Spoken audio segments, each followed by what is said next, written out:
What is up, everybody? It's your boy Craig back on That's Football again. Today we're going to be taking on Belgium versus Russia, and I think I'm going to be joined by Jay for the second half. There's a few technical issues going on, but you guys know me at this point. How are you? Great news around Christian Eriksen, by the way, folks. I mean, I was doing that game earlier on, and it was disturbing scenes. But the really good news is positive stuff coming out of FIFA, positive stuff coming out of the UEFA, and of course the FA from Denmark as well. Christian Eriksen is awake and responsive, and as we know that game has gone back and they're playing the second half out, which is good news all around. I mean, it was disturbing earlier on. We were worried, but yeah, well, welcome to the show, and I'm going to be taking you through the first half. We'll be going through everything related, and I want you guys in the chat to keep me up to date. So I'm an interactive dude. You know that about me. If you've watched me on Anfield Agenda, you'll know that I like to do an interactive show. So how are we all? You can park all the Liverpool stuff for another day, ladies and gents. Tonight we're here to talk about Belgium, Russia. Are we going to see a surprise, or will the lads from Belgium do what many people believe they're going to do and steamroll pretty much everybody in this group and find their way through? I'm intrigued. I am intrigued. We'll go through the starting 11s in a couple of minutes as well. For those asking where Mark is, and I'm sure I will have to answer this question numerous times, ladies and gents, he's having a well-earned night off. So I've jumped in and, you'll get used to me. We'll figure it out together. I am a very interactive person, though, so let's go. Yes, Craig, glad to have you on. Thank you very much, Top Dogs. Really appreciate that. Beastery says, hello, Craig, mate. Lovely to be here with you good folks this evening.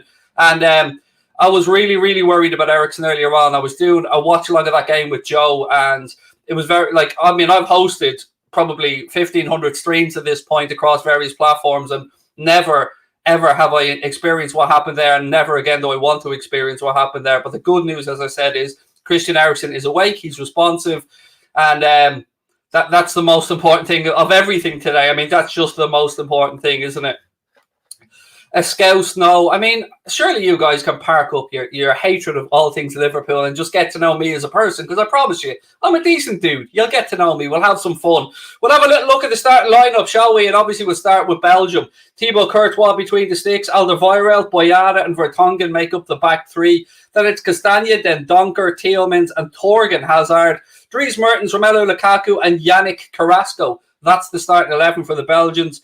Shunin, Fernandez, Semenov, Tequila, Zirkov, Ozadev, Baranov, Zobin, Golovin, Kazayev, and Zavuba. So that is the last time I will be referring to any of the Russians by their actual names, because if there's one thing I'm well known for in this industry, it is butchering pronunciations, ladies and gentlemen. How are we? Stay strong, Eriksen, top man. Okay, man, really appreciate that. He's not Scouse, he's Irish. Damn right, I'm proud to be Josh. Proud to be Irish. Welcome along to That's Football, ladies and gentlemen. Welcome to our coverage of the Euros. I am Craig. You might recognise me from Anfield Agenda or a few other bits and pieces. Let's park up all the anti-Liverpool United stuff and we'll just have a bit of fun tonight. How does that sound? There was a few issues. Connor Cullen said no, Jay and Kev. They weren't meant to be on, mate, but there was a couple of technical issues, as is always the way. You know, just when you think you have everything planned out, technical stuff. And I put on my cape, my Superman pants, mate, and flew in at the last second just to have a little bit of fun and just show you guys a bit of love. And I hope it's reciprocal, because we're in this together, ladies and gentlemen, for the next 90 minutes or so. What have we got? Such a great guy. Have a good day. Thank you, sir. You really, really are a top man. What are we thinking, folks? Give me some score predictions on this one. I think it's going to be quite handy for the Belgians here. I don't mean to be sleeping on Russia. I don't mean to be downplaying Russia, because, they're always going to be technically proficient. They're always going to work really hard. But Belgium have just oozings of class all over the pitch. And yes, they have a bit of an aging squad. I will give you that one. But big man up top, Romelu Lukaku, has had an absolute fantastic season with Inter and Serie A, obviously helping them to the Serie A title. And I can't see past the Belgian win. What about you guys? 3-0, Sarri's going for. Baldy out. You're going to be fresh out of fucking luck there, unfortunately, my man. Baldy out. I don't know. What do you want me to do? Get me knob out or something, mate? I don't know what out you want, but you won't be getting rid of me, buddy. That's one thing. 1-0 Belgium. That's another good prediction. 4-0 to Belgium, said Kirsty. How are you? Hashtag Craig Bridge. There you are. Craig, good to see you, said Josh. Thank you, mate. Keen, lovely to see you as well. Nice to see you in. Centurions, 100 points. Obviously a City fan there. He's gone for a 2-0 win to Belgium. Missed the super chat, bro. I don't have the option and the ability to pull up the chats. So, what have we got? Ireland not there to take part, but there to take over. There you go. Full on McGregor stuff. We're not here to take part. We're here to take over. That goes for That's Football as well. So make sure you hit that subscribe button. Keep your comments coming. Drop a like on the video. Anything you want to bring up and talk about, I'm here for you folks. Love you on the show, said Joshy. Thank you, dude. 2-0 to Belgium, said Piemonte Calcio. I think that was his name. A little bit of a Juventus touch there from the Pro Evolution Soccer days. Love from Nepal. And Keith, how are you, my man? Love right back to you. Wherever you guys in the world are watching, I always like to know. So let me know in the chat where you're watching from. Let me know your thoughts on the game. And if we've any Welsh fans in, not a bad start to the tournament for the Welsh. Obviously went 1-0 down. Big man got the equaliser, just like was predicted here on the channel when we did our preview as well. The Swiss thought that they'd won it, but of course it was ruled out right at the end. Calcutta's in the house. Lovely to see, mate. How are you? How far can Belgium go, asked Jamie Fisher. You know, I won't go as far as to say I think they can go and win it, mate. I really don't believe that they can win it, but they are a good side. They've got a sprinkling of talent all throughout the pitch. But, you know, you've got to take the aging factor into account as well. The longer the tournament goes on, you know, I can't see past France. I've been saying this time and time again. I cannot see past France. And I know that's stating the bleeding obvious, but that's where I am on it, honestly. I obviously want all the home nations to do well. Scotland, Wales, England. You know, as soon as it keeps the good vibes going, doesn't it? And, you know, the good weather, a few cans for everybody as well. Why not? Semis for me, I mean, mate, your sexual innuendo is your own. I'm only messing, Ben. What main USA in the house? Finn, lovely to see it. Who's the biggest club in England? Said Chris. I'm not touching that with a barge pole, my man. I'm not here to be divisive. I'm here to bring people together. We're here to have fun. Goldbridge looks different, doesn't he? He does. He's got a lot handsome in the last few minutes. Do you know what I mean? Ballbridge. There you go. I've done it for you. I've saved you time. Little bit of a fact before I get all the egg and Humpty Dumpty shouts. There is no proof definitively, and I've researched this, that Humpty Dumpty was ever an egg. Do you know that? It's just been a cartoon thing. And I have spent time looking around to figure out, was Humpty Dumpty really an egg? It's one of those age-old questions. Baldbridge. I've heard them all, mate. Every single one of them. Mark is at home now relaxing in his Craig pajamas, by the way. Got his feet up, you know, just learning, taking notes on the stream, seeing how this is really done. You'll have a bit of fun with me, folks. I don't take life too seriously. Craig, your improvement. I don't know what that means, but I'm an improvement on everybody, mate, because I'm me. And I like being me. And I like being with you guys as well. Is Joe doing okay? Yes, thank you, Dougie. That's a lovely question, mate. We did exchange messages after the game as well. Delighted to say that Joe is doing okay. Yes, so I absolutely appreciate you looking out for him, mate. Excuse me. I had to mute my mic there while I cleared my throat because I don't want to be coughing on the microphone. Don't worry, folks. I think we are going to have Jay coming on for the second half, by the way, so that should be good. You deserve 1 million subscribers, says Smazzy. Do you know what? We've just passed 110k, or just hit 110k roughly on our channel, and man, I'm over the moon. Life is good at the minute. I'm smiling. I'm happy. I'm delighted to be here with you guys as well. Joe was hosting, by the way. Anthony said, "Who's Joe?" Joe was co-hosting the game earlier on between the Denmark-Finland game, or as I kept calling it, what was I calling it? Finmark. I kept calling them Finmark for some reason. I don't know why. Right, let's keep your comments going, ladies and gentlemen. We are about 10 minutes away from kickoff here. Keep your predictions coming in. I like you, mate. You're cool, said Ritwick. Thank you, pal. Appreciate it. The Bald Scouser. I'm Irish. I keep saying this to you guys. I'm Irish. I'm proud to be Irish. Wexford in the house. Alan Roach, my home county, mate. Nice to see it. Craig joining the United stand. I absolutely amn't, but I tell you what I am doing. I am going to be doing watch-alongs on here throughout the Euros. Tomorrow, myself and Mr. Goldbridge for the Netherlands game. You don't want to miss that. It's going to be carnage. It's going to be fun. It's going to be absolutely box office. So make sure you tune in tomorrow for that one. Paddy Bridge. There you go. I mean, there you go, Paddy Bridge. I'm loving it. Your creativity is impressing me, folks. I won't lie to you. I mean, I like a bit of creativity, and I'm somebody who appreciates a good bit of trolling. I really am. Looking very dapper, my good sir. Yeah, this is my court outfit. You know what I mean? I don't wear shirts. I just stick on the Adidas polo when I'm rocking up into court. You know what I mean? Giving a full-on McGregor, except without the money or the charisma or any of that stuff.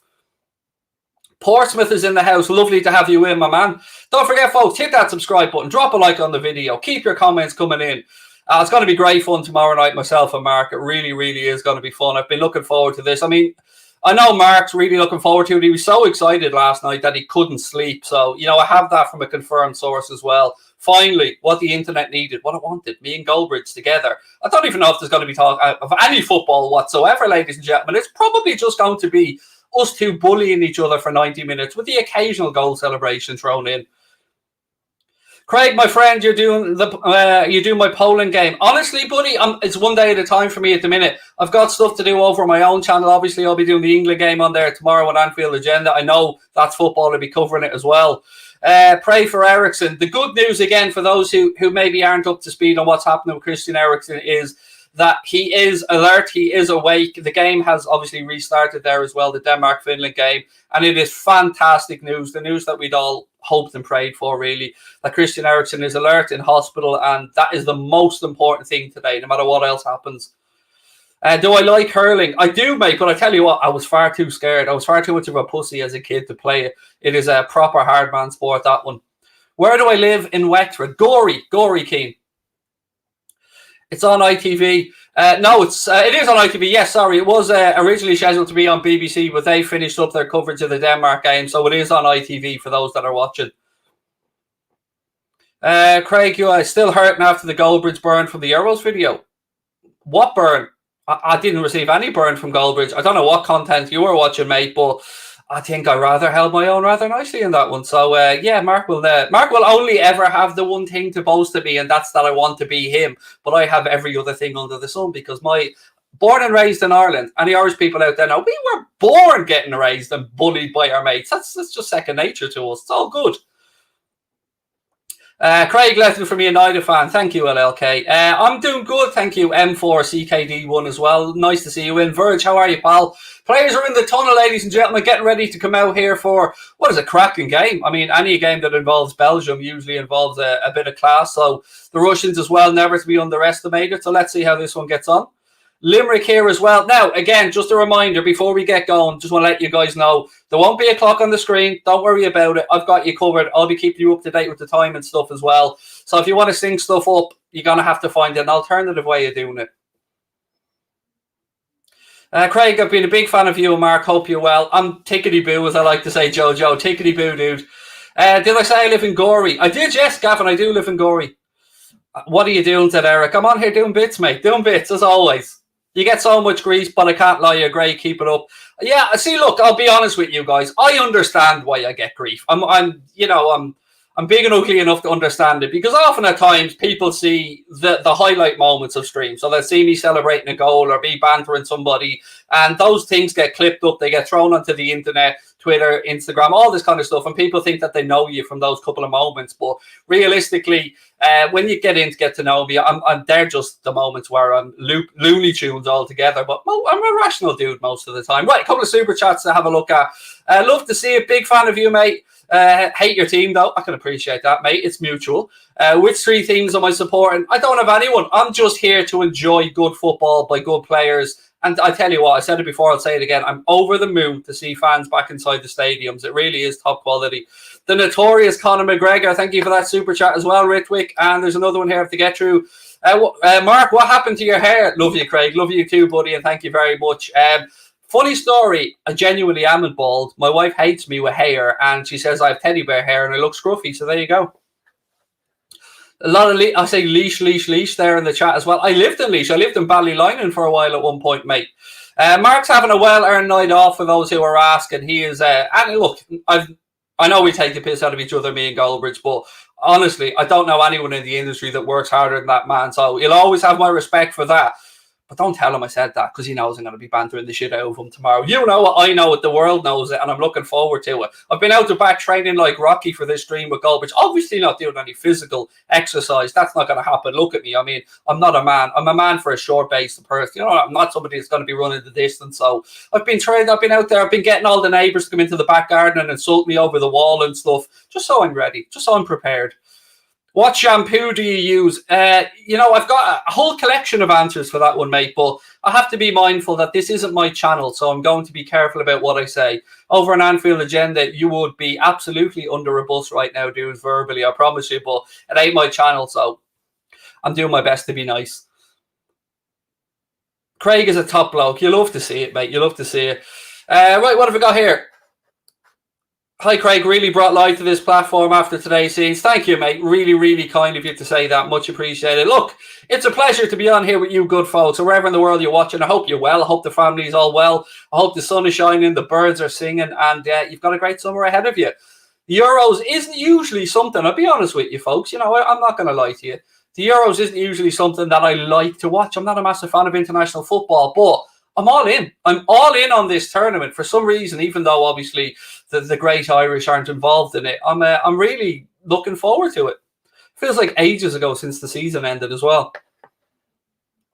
Love and respect your work. Do you know what? I don't even look at it as work. I look at it as an absolute privilege to be able to come on, interact with football fans from around the world. I'm a normal working class dude from Ireland who, you know, I'm heading for 40 this year, and I'm just another football fan who got a little bit lucky, and I appreciate every minute of it. I appreciate you guys tuning in and watching. And look, we'll have a bit of fun. I can promise you that. We'll have a bit of fun. Now, a little bit of a warning. I have been known to burst out into really bad singing occasionally. I'll try and keep it to a minimum, but if somebody puts 50p in the idiot, you never know. You never know what could come out of my mouth. Did I ever live in Dublin? Of course I did, mate. I was born and raised in Dublin, in Shankill, South County Dublin. Also rented when I first moved out with my wife. We moved into a city centre apartment as well. Have you seen the Seinfeld show where Elaine's boyfriend will be voluntarily bald? Yes, I mean, Seinfeld, mate, it is. I love Seinfeld. I'm a geek when it comes to comedy, so Seinfeld, Curb Your Enthusiasm, all that stuff is right up my street. Craig, wanted to know your thoughts on Sancho to United. Great piece of business for Manchester United. I know it's still to be confirmed, and it seems to be little minute details at this point, just a matter of how much money, really. Yeah, look, I've always believed that was his most likely destination, and it'll add strength to the United squad, no doubt about that. Score prediction for the big match, said Verge. I'm going to go, I think, 2-0 or 3-1 to Belgium. I know I've given you a double score there, but I think Belgium will win by 2 clear goals. That's where I am on this one. Please bring Mark. Thanks, mate. Nice to see you showing the love anyway. You'll soon learn, mate, that I'm the real GOAT when it comes to presenting and stuff like that. You'll soon be saying, Goldbridge, what are you doing on here? Get Craig back on. We want Ballbridge. Will be a hashtag that will be circulating later on. I promise you. What have we got? Craig, hopefully you don't make his banter too seriously. That's his style. I won't be offended by Mark. We're friends. We're friends off stream as well. He won't be able to offend me. Trust me. It's Irish people can't be offended. It's impossible. Craig, you're a legend. Thank you, Roland. I'm not. I'm a normal dude that got lucky, and I'm going to ride the crest of this wave till I fall off, mate. We are about to get underway now, so we're not too long away. And let me know your predictions. Let me know who you think is going to be the man of the match. Let me know who you're looking out for. Anybody that you think's gone under the radar that you've been watching. I'm always open to learning, folks. You know, we're all in this together. I give you some info, you give me some info back. We come to a bit of a consensus about why I'm right. That's usually how it works. Big Romelu Lukaku there. I mean, United fans, what are your thoughts about the Lukaku stuff? The fact that it didn't quite work out there, but at the same time, he has gone on to show his class. And maybe it's the right league, maybe it's the right system for him. But do you feel that when he was at United, he wasn't given a fair shake, or that he just wasn't good enough? Craig supports United now. Ask Goldbridge. I defo don't, mate. I promise you. I defo don't. Shame we sold Lukaku. Happy for Lukaku. That is a class comment, Joe. Well played, sir. Right, we're about to get underway. We have kicked off. And we have Belgium playing from left to right in the first half in the red kit, but Russia, of course, in their white shirts with blue shorts. It's underway. Throw in first thing here. I do things a little bit differently. I'll try and give you a bit of a play-by-play about what's going on, even though it is free view, and I'm sure most of you are watching it anyway. Throw into Belgium here, right-hand side, or to front, not to Belgium, to Russia, Craig. Get it right, mate. I automatically assume Belgium are going to have all the possession, but Russia with a quick start here, ball into the box. Belgium made a bit of a mess of clearing it initially, but they do launch it forward. Romelu Lukaku already knocking people over. You love to see it. What a man. To be honest, Lukaku was great for us. Scored 25 goals. Good to see the respect. Good to see the respect shown to former players. I like it. Classy bunch. He's in there immediately, like a wrecking ball, Lukaku, knocking people over. 2 men on him, and he floors them both nearly. You love to see it. I really do find intriguing how all sides start this tournament. We've seen usually the first 10 or 15 minutes, both sides in all the games so far, really putting a lot of effort into it. But then the cream seems to rise to the top as the games go on. So let's wait and see what happens in this one. It's got to be a drop ball here in the centre of the pitch. What's happening to Mark? He's locked in my basement, mate. I'm taking over. I'm not letting him out either. So I told him I'm not letting him out until this channel gets to 1 million subscribers and I get the gold plaque. So until then, Goldbridge will be locked up in my basement. But don't worry, he is getting the best of food and water. And by best of, I mean he's getting crisp sandwiches. Belgium working the ball along now, left-hand side. I mean, Dries Mertens, by the way, ladies and gentlemen, a man who seems to defy age. He's the James Milner of the Belgium national team, isn't he? Again, Belgium doing well, moving the ball between the lines. What are we thinking about Tielemans, by the way? I know we touched earlier on about links for United players and Sancho and stuff about that, but there's been a lot of talk around Tielemans perhaps coming to Liverpool. Now, I don't think Liverpool have the money, hand on heart, to pay Leicester what they'd need. Much love, Craig. Keep doing what you're doing. Thank you, Aaron. Appreciate the super chat, mate. Appreciate you supporting the channel. What happened to the hair? I've done that one already. I mean, I'm sure I'll get that 500 times. Craig, United fan here. I follow you on your channel. You and Mark are legends. Much love. I'll tell you what, my favourite comment ever was yesterday when we announced that we were going to be doing the Netherlands game together, and somebody said it's like Messi and Ronaldo coming together. That was it. I could retire a happy man after that, ladies and gents. Why is Craig here and not Mark? I have explained, mate. Mark is in my basement receiving his crisp sandwiches in Evian, and he will stay there until until he understands that I'm the GOAT, and then he'll be released back into the wild and he'll find his own way home. Again, you can see the pattern here. Belgium just kind of feeling the way into the game, but dictating the ball, and Russia with a high press. But you'll see, Belgium will control this game. I really don't see... a lot of unknowns for me with Russia, to be fair. Maybe I am sleeping on them a little bit. There we go. He's here. I can't hear you, Jay, but how are you? Apologies. Blow dries take fucking time, my friend. You know, I wouldn't know anything about that, obviously. I wouldn't know anything about that. So much time. Like, I had to come on here and dress as Ivan Drago tonight, do the hair, plan the old Russian jersey. So, you love to see it. So here we are. It's Russia, Belgium. That's Vidyanev to everybody watching from Russia. And let's do this, Craig. We're still 0-0. It is, yeah. It's setting into a pattern now, Jay, where there is Belgium just controlling the ball, mate, as you'd expect. And we were just talking about Lukaku a couple of minutes ago and the impact that he's had. And it was lovely to see from United fans in the chat. A lot of kind words towards the big man. Yeah, what surprised me about Lukaku was at the last World Cup, the story came out that he bulked up for the World Cup, but then came back playing for United and forgot to slim down again and was shocking. He literally had the first touch of an oil tanker. So I think the Italian league has definitely suited Lukaku more so than the hustle and bustle of the Premiership. I actually got him at 10-1 to be top scorer. So I had a punt on him at 10-1. So yeah, I wanted to be top scorer. Of course I do. I've an interesting one myself, actually. I did stick a little bit of a punt on. It was Kane, Ronaldo and Lukaku all to score 4 in the tournament. I got it 14-1, which I thought was worth a tenner. Do you know what I mean? Worth a little punt. But hey, better one than that. I got Forza Italia at 16-1, €10. I tell you what, you've done well there. You have done well there, Jake. That is they were impressive. Yeah. I mean, what are they? 27 games unbeaten under Mancini. Yeah, and Mancini, who the English media derided for 2 years. Like typical English media, a foreign manager never gets the rub of the green. But then they fell in love with Klopp, of course. Klopp can do no wrong in English media. Like Klopp can lose to Burnley and still not get a hard time with English media. But there you go. It's Klopp. He's so charismatic. I love Man United. It never happened, but he's a cool guy. I like him. Do you think, can you see past France, Jay, for this tournament, realistically? I mean, they seem to have it covered in every department. Look, France won the Euros back 2000 after winning the World Cup 98. I don't want France to win. France are good at 2 things for me, hosting invasions and moaning. I don't want them to win. I really don't want France to win. Seriously, I don't. When I was younger, I was on golf aside here, I raced in France for a season when I was a bike rider and did not really fall in love with the French. So no, don't want them to win. I'll have anybody but France personally. That's just me. That's just me. This is That's the just first me. time we're meeting, and I love that honesty. I love it. I'm all for it, mate. I'm all over it.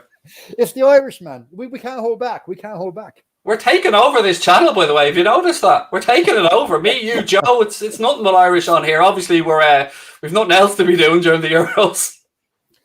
Oh well, I've a few pots on the boil, but this is my favorite pot, so it is by far. Just watching here, Belgium, they just look so comfortable in possession.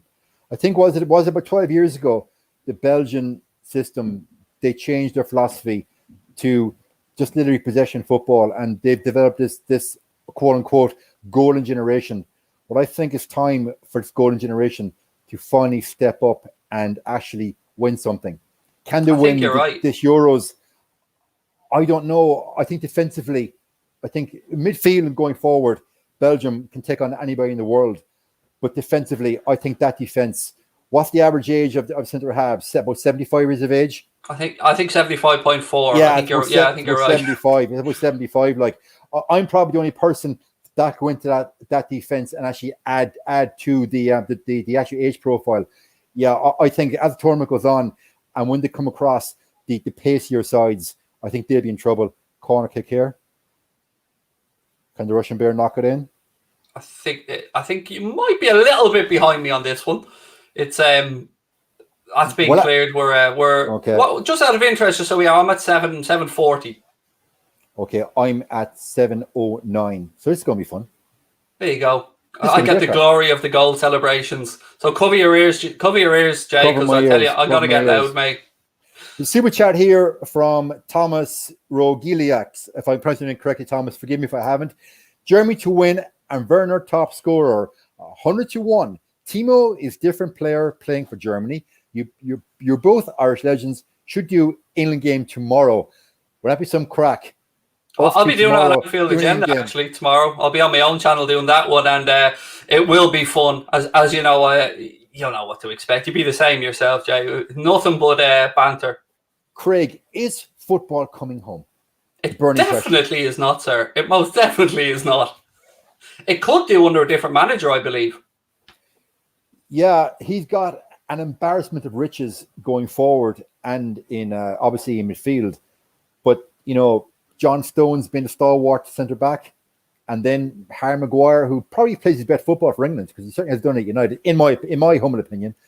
So I think if he had the balls and the courage to go out there and attack teams, I think England could go far. But he won't. He's same as Solskjaer. He's too risk averse and pragmatic.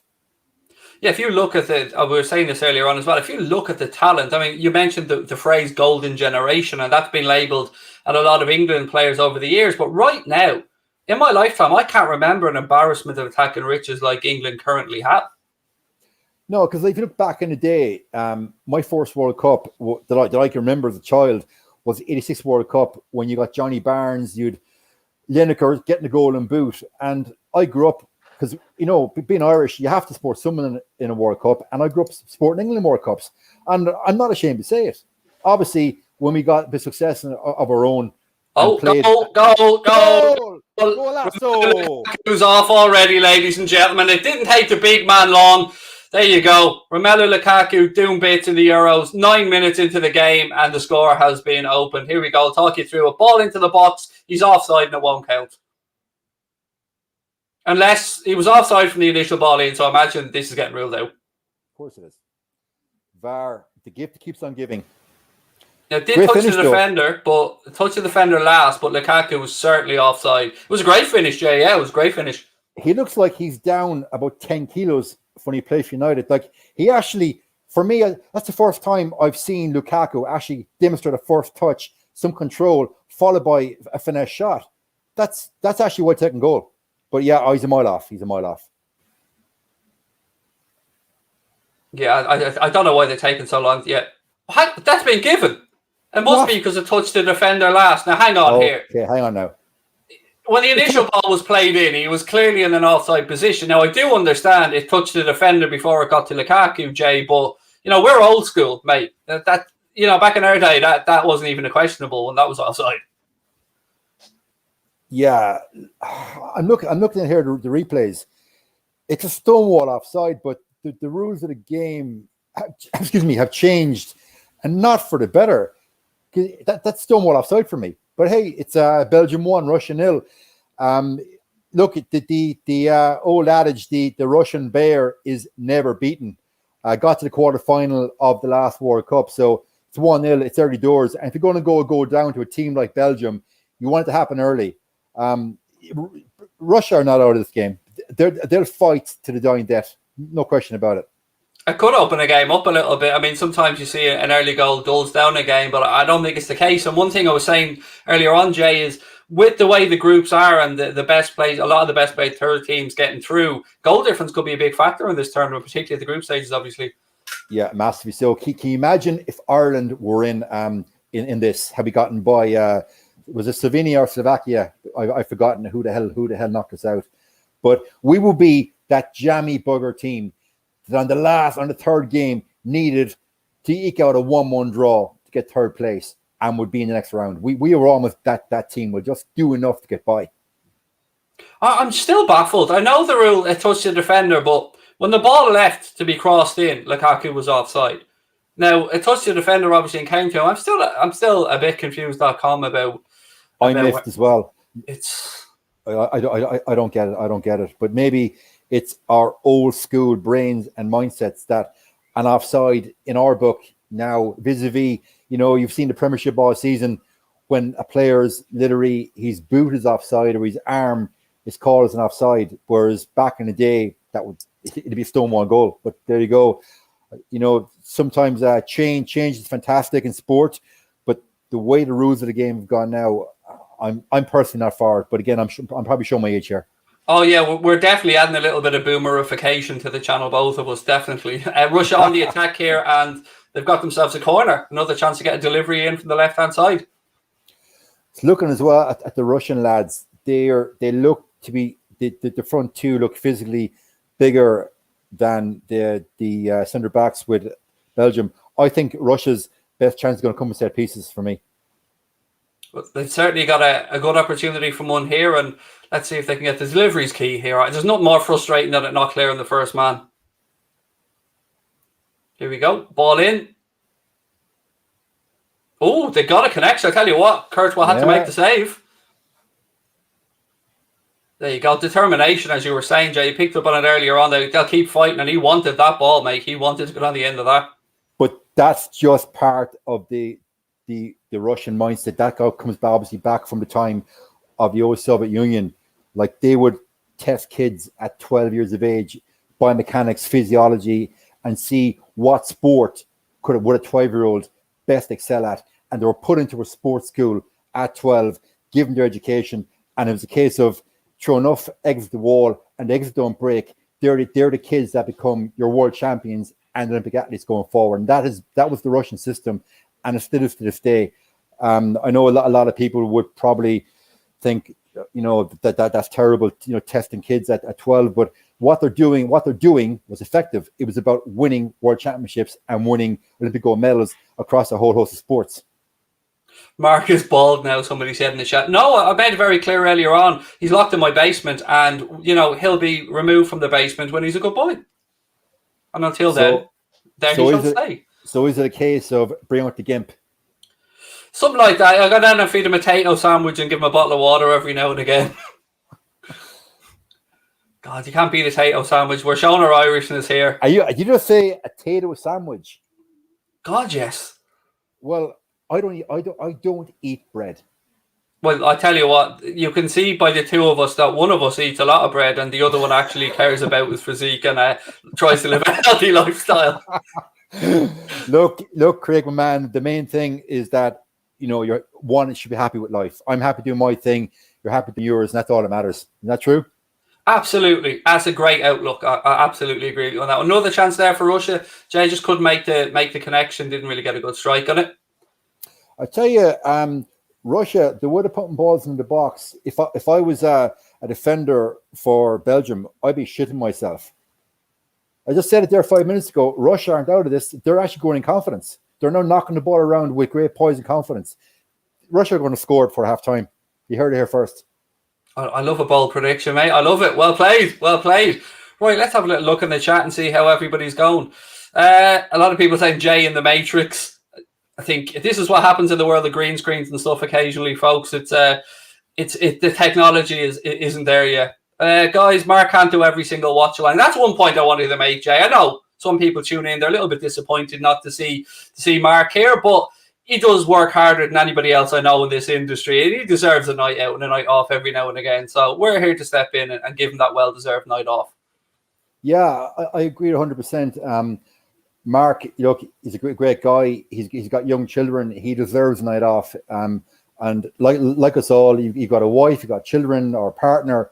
You got to spend time with them too. Work is work. That's great. But, life is life. And we're here trying to give Mark a break, and rightly so.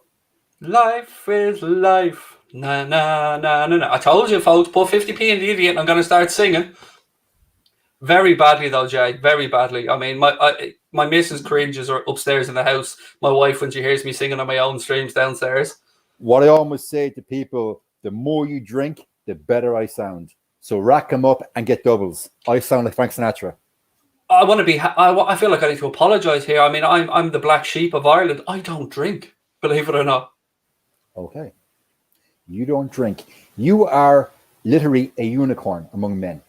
I know. It shocks a lot of people when I say it, and it's not that I don't drink for any reasons. Like I've had any issues with it. I'm just somebody that used to get 2-day hangovers, and I just thought, nah, not worth it. So essentially, you reach a certain age, and you just cop on. Literally, you just cop yourself on.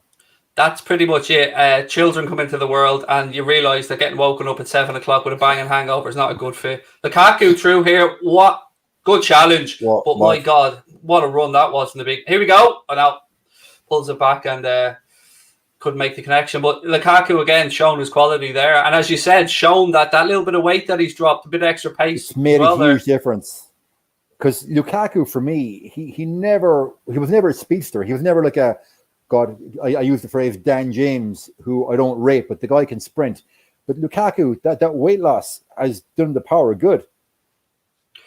I don't know if you have here. There's a super chat in that says, has either of you ever been to Oliver Plunkett Street in Cork? Best drinking experience of this man's life or Colin's life. You ever been down there?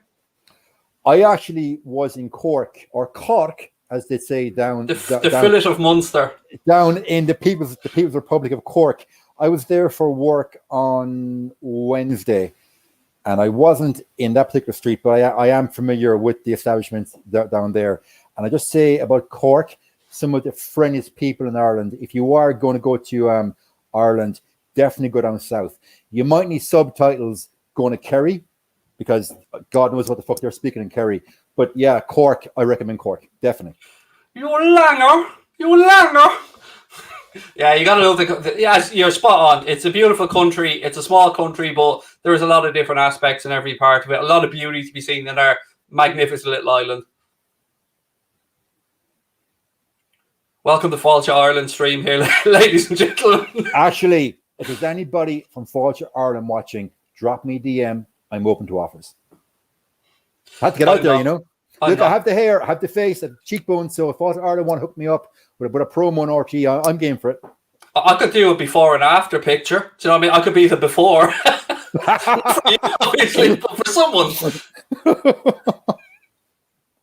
Fantastic. Belgium really starting to move the ball quickly now, get through the lines, and I think you were right though. I don't think we can absolutely count the Russians out of this one. They're always going to be well organised, well drilled, well funded. Very, very well funded.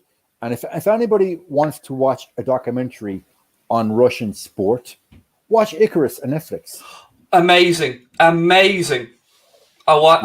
actually watched it in Florida one night. We were in the house and I couldn't sleep, and I flicked on Netflix when we were on holidays, and I watched Icarus. And I have to say, it's about the drug scandal, obviously, and the systems they had in place, and talks about cycling and how it is definitely worth a watch. I would certainly recommend that. Now, look, I raced professionally for a couple of years, and I'm not going to name any names of any team or rider that I race with, but it's indicative of all sports. But cycling got tarred with the drugs brush for about 10 years, but it's going on in all sport. And the Icarus program showed that it was state sponsored in Russia, and Putin knew it was going on, so much so that Grigory the former head of Russian anti-doping, is now in, you love this, guys, the FBI witness protection program, because Putin wants to have a word with him. Not a nice word either. I'll never forget when the Tour de France came through Shankill, the town that I was from. We were all out in the streets when they came through. It was the thing. It really is. I grew up watching. I won't say I'm a cycling fan, but I always watched the Tour de France in Eurosport when I was growing up. Always. Was that back when that mad hatter David Duffield was commentary? I can't remember. I used to just love seeing Pantani up in the mountains, but obviously he was disgraced at one point, and didn't work out well. But another opportunity there goes to Beggin for Belgium. Good save for the Russian keeper. Icarus is definitely worth a watch, so it's a really good show. It's something, it's one of those, Jay, that I didn't think I would have been really into, but it's such a fascinating story that it's remarkable. It won the Oscar that year for best documentary, and if you recall, the journalist that did Icarus, it was all going to be about his, trying to do this bike race in France a year after, and do it with all manner of doping protocols and see the difference. And he had a mechanical issue that meant all the prep he'd done and all the protocols that he had. I'm using the phrase protocols because I'm being very PC. I think people know what I mean. But had it just been about that, it would have been pretty one-dimensional. But once the whole anti-doping broke with Russia, that it was state-sponsored, and they had literally ripped off medals from the Olympics for the last 50 years, it became fascinating. Actually, as an aside, I see Russia in possession here still. All in, headed away.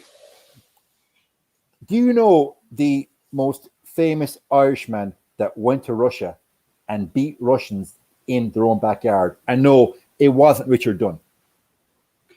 I don't, off the top of my head, no. But no, I don't. Still don't know. Lukaku playing the ball out here. Hang on, we've a bit of an opportunity left side. Go. We'll see it here. Carrasco, goes out for a corner. Go on. I'm always open to learning. Carrasco is a player that I would thought United should have got years ago. I almost rated him. Always. We've got a Mick Conlon shout in the chat. He's gone on the radar. Mick Conlon now, boxing. We've got a Mick Conlon shout from somebody in the chat. It wasn't Michael Conlon. It was. Hey, look at it. Great call, Michael Conlon, who got ripped off for an Olympic medal out in Brazil. Sorry, in the last Olympics. No, it's actually the Hef himself, Robert Heffernan. Good mate of mine. Yes. The Hef. Yes. Hey, what a character. We've got a head collision here. Referee immediately signaling. And rightly so. So we're going to break and play here, and rightly so, for head collision, following concussion protocols. Yeah, it is great to finally see it being recognised now in the sport, isn't it? And I'm all for the substitutions as well. That was a pretty severe bang there. Hope nobody's too badly injured. We've got a super chat that says you have to come up to my end of Ireland and Donegal. You're missing out if you haven't been up to Donegal. Best county, people, landscape and scenery. I have been up to Donegal on a few occasions myself, Letterkenny and the like, and it is a beautiful place. I think he's telling no lies. No, he is. I rode the Ross, went through Donegal 2 years in a row. I rode Ross Donegal 3 years in a row. And there was 1 year actually, I was on the Connacht team, and the first night, one of the lads got the yellow jersey. And what did we do? We all went into Letterkenny on the Raz. Bad call. Staged the following morning, 11 o'clock. I got back to the hotel about 9:30. I was a bit busy that night myself. Let's just say we lost the jersey. But great, a good time was had by all. Good time was had by all. You're a little bit tired and emotional the next day. A little bit Eamon Dunphy-esque. I did an Eamon Dunphy from World Cup 2002. Now, Bill, now. If I can't go out and get tired and emotional in the street, who the hell can? The moments we had with that. I mean, a lot of people won't know what we're talking about here because they won't have... it's back to just me, ladies and gentlemen. There you go. I don't know what's happened with Jay's there, but I'm here. I'll swap over the screens again. And there is still treatment going on the pitch right there now, ladies and gentlemen. The players are receiving treatment. They look okay, which is the most important thing. So, right, I've switched back to a different image. I'm on the fly here, folks. I'm on the fly. How are we? At County Down, I have been to County Down as well. So what? Russia got Russia behind here, but they are trying to force their way back into the game. And I know you guys have been kind enough to explain the rules and stuff to me and let me know about what was going on there with regards to the offside. But, as me and Jay were saying, we're old school. And when the ball was played through, Lukaku looked a mile offside. Much love for Craig. Thank you, Hex Boom. Lovely to see you in, mate. Your check's in the post there. Right, both players back on their feet, which is the most important thing, and we will be getting back on the way. It looks like a substitution here. Meunier coming on. So let me just confirm this. It is Meunier who's coming back on. Again, yeah, lazy Singh, I'm with you. Stonewall offside to me, mate, but obviously there's Castagna going off to be replaced by Meunier. Just confirmation of that one for the substitution. Yeah, I mean, I'll never understand how that isn't offside. I mean, you can explain it to me from a technical perspective in the rules and stuff, but I'll still never understand it. Do you know why my cousin David Walsh has been... What's this? Oh, my cousin David Walsh, big into cycling. Oh, he's not here, mate. When he comes back on, I'll ask him again, Niall. Sorry. Not offside, somebody else said. Look, clearly it wasn't offside. The rules are the rules, and you're right. It wouldn't be 1-0 if the rules showed that it was offside. But, yeah, it is what it is. Lukaku's off the mark anyway. He's got himself his first goal of the tournament. And it was good to get an early goal in the game as well. Thank you so much for reading out my comment. My pleasure, mate. I try and be as interactive as I can. Thank you so much for reading out my comment. Make my day, feeling on top of the world. It is a pleasure, an absolute pleasure, mate. I mean, you guys taking the time to watch, to comment, it means just as much to me. I know it does to Mark and all the other guys as well. So we really do thank you for your time. We know you've got a lot of people that you can be watching, a lot of channels. So thanks for tuning in and giving us a bash. I think we've got him back. 1 second. We're just on the wrong side. So, yeah, there we go. Yeah, switch the images back around. I got a message from Drawdy. Bit less fade, mate. So I was out doing not the skin fade that I normally would get done on a Saturday afternoon, but the old green screen fade. So there you go. Yeah, so fade is definitely something I haven't had to worry about, except for maybe a fading hairline from that. But Craig, look on the bright side. Look at the money you save. Do you know what? I swear, it's more hassle having no hair, because every single day got to shave my head. Got to, make sure it's get the bowling ball shiner out, make sure it's all shiny and good to go.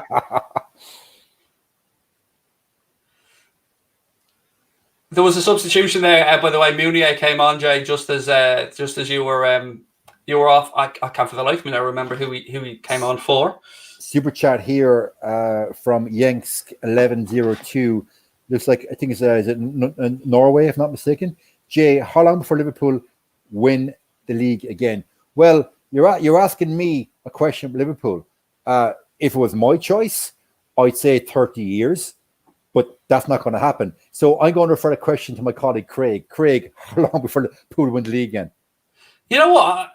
I think it's getting more and more difficult because United are obviously strengthened, and Manchester City look like they're going to go out and do good business in this window. Chelsea have thrown a lot of money at it. So I believe it's going to be a very, very tough competitive Premier League. And look, do I think we'll win it over the next few years at some point? Yes, I do. But I'm somebody, Jay, and I don't know how you feel about it. The European Cup, for me, is the first competition I want us to win every single season. I know we're one behind you guys in the league titles and stuff, but I love the European Cup. I really do. I love it. If you were given a choice, Craig, of winning another Champions League or surpassing us in the Premiership title reign, what would you pick?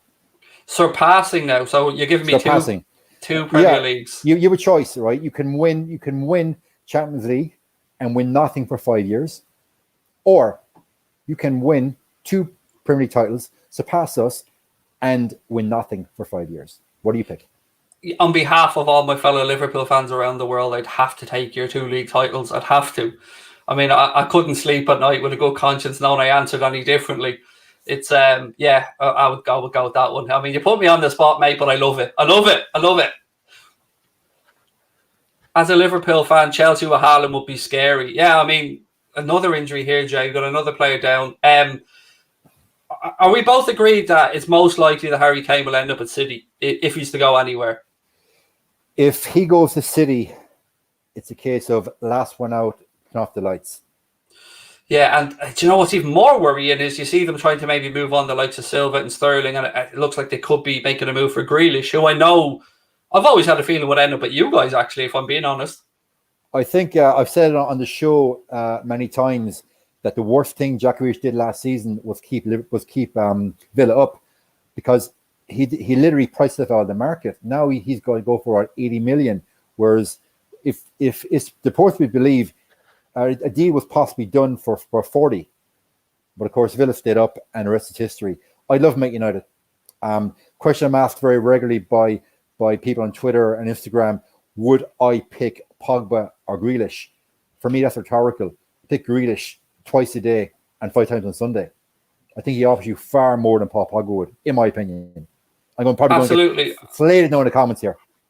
No, look, as an outsider on that one, I would say that it seems to me that Pogba has been trying to engineer a move for a while, and that would annoy me if I was a United fan. And look, it happens at every club. It's happened at our club. It'll happen at every other club. But I would agree with you. I would take Jack Grealish right now every single day of the week over Paul Pogba every single day of the week. I think with Jack Grealish, he's the kind of player that, when fit, each and every game, you're going to get 100%. There's going to be no softness about him. He's going to go into tackles. He's going to draw tackles. And he's going to literally play with heart on his sleeve every week. Over the last 4 years, Pogba, I hear this world-class thing being touted about. I hear, one of the best players of his generation. I hear it all the time. I'm sick of hearing it. But over 4 years, I'd argue he's probably really done it 5 times over 4 years in and out of shirt. Not enough for me. Inconsistent. I think he was far better at Juventus, I have to say. But look, it's not my place to comment on United's transfer business. It is an interesting conversation. Who scored the goal for Belgium, Amro? It was the big man, Romelu Lukaku. And he's looked impressive, Jay, so far in the game. He looks up for it. Yeah, I think himself and Carrasco, for me, have been the best players on the pitch. Maybe I'm watching. 2-0. We've got a second goal. So who was it? Mooney, only off the bench. Jay came on for Castagna, and he's doubled the Belgians' lead. I spoke too soon about Russia getting equalised before half time. Far too soon. Can you hear my ice cream man? I can, yeah. He's belting out the weekend. I mean, what a tune from the ice cream man. The fecker, it's 8:30 at night, and he's going around brainwashing children to buy ice cream and spend parents' money. Do you know what, Jay? When I was younger, the ice cream man used to sell cigarettes and everything, mate. Oh, for God's sake. To be fair, that goal, Mounier, was a tap in. Craig, to be fair now, right? That's the kind of goal now, as Eamon Dunphy would say, nah, Bill, that's Phoenix Park stuff. Tap in. Absolutely. Look, and I'm part of the keepers union. That's the position I played right the way through at a very high level as a youth. And keeper should have done better. You don't palm the ball back out into an area like that. You push it as far wide as possible if you can hang on to it, of course. Keeper definitely didn't do his teammates justice there. Yeah, and he palmed it directly into danger also. That's like, for a professional goalkeeper playing for your country, that's a shocking error. It's a shocking error. It's the kind of error that I would expect from Dean Henderson. That's just me. There's the long road back now for Russia, obviously. 2 goals up Belgium. And again, we've got to keep an eye on the goal difference in this group as well. It seems, Jay, that it's easier to qualify in this tournament than it is to get knocked out in the group stage. Yeah, well, in qualifying, Belgium topped their group, no surprises there. And they beat Russia twice in qualification, but obviously both home and away. So, the Belgian players who obviously are very familiar with Russia, and the Russians have the same coach that they had back in the last World Cup. But let's be fair, in the last World Cup, if there was ever a phrase, rub of the green, Russia got the rub of every fucking green. Every 50-50 decision, Russia got it. Craig reminds me of the Russian manager, only without the tactical nous or ability, or his wages, to be fair, either. 2-0. It's probably a fair reflection, to be honest. I mean, Russia have had their moments. They've been competitive, but the quality seems to be with the Belgians. But you really would, if you're one of those back four now for Russia, you got to say to your keeper, you should have done better. As Roy Keane would say, you're throwing punches at halftime. Love the energy you two are creating, said Jens. Thank you for the super chat. Lukaku Ballon d'Or if he wins the Golden Boot on the tournament, Craig. Yeah, do you know what? I feel really sorry, Jay, for Robert Lewandowski that the Ballon d'Ors were cancelled last year. The Ballon d'Or was cancelled because I feel like he would have been a shoe-in. Yeah, and like last season, like beyond a shadow of a doubt, Bayern Munich were the best team on the planet. They put everybody to the sword, Champions League and in the Bundesliga. And Lewandowski, he's been a class act all his career. And if ever there's a player that you want to win a Ballon d'Or, it's definitely Lewandowski. Free kick here for Belgium, and certainly a position where they could have a crack. As George Hamilton would say, danger here. I tell you what, I'm often critical of a lot of stuff from RTE, but George Hamilton, some of the biggest moments of my life that man has been commenting on, and I love the guy, I really do.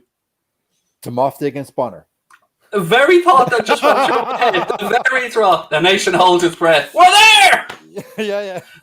And then the everywhere, Packy Bonner saves a permanent TSB billboards all over Ireland. You couldn't move for seeing them.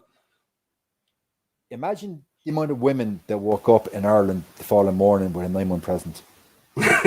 Quite a few. Here we go. I tell you what. That was tasty. Flag was up.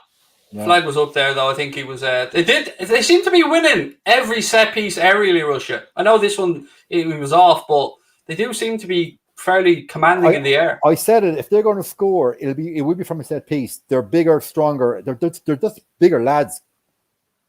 I know it's a very base analysis, but size does matter on a football pitch. No question about it.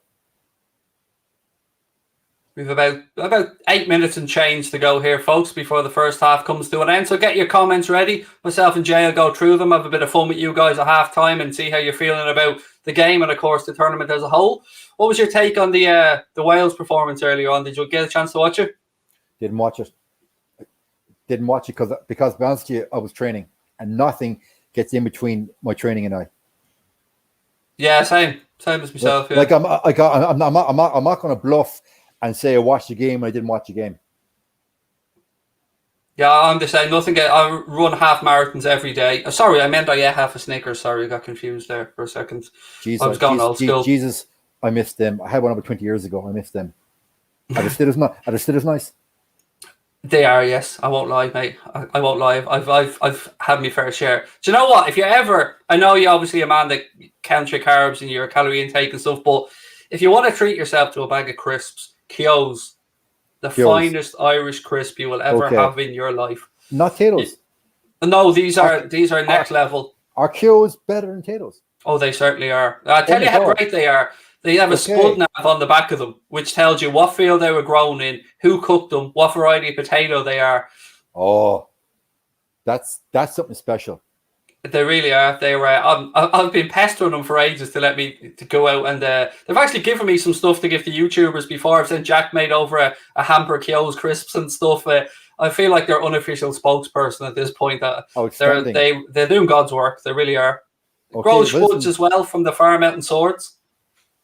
So it's literally organic potatoes, organically grown in Ireland, and literally from field to plate. 100% cooked in small batches as well. It's been the Keogh's family have been growing potatoes for over 100 years out in North County Dublin, and then in the last few years they decided to try and make some crisps, and they knocked it out of the park. I have to say they're delicious. If anybody from the Keogh's family is currently watching That's Football, please send each and every one of us a care package. Even though I may not eat a full pack, I would gladly pass on your product to all my family and friends and big you up on Instagram. We definitely will. I'm sure Mr. Mark Goldbridge, Mr. Kevin Ashford would not be adverse to Keogh's crisps either.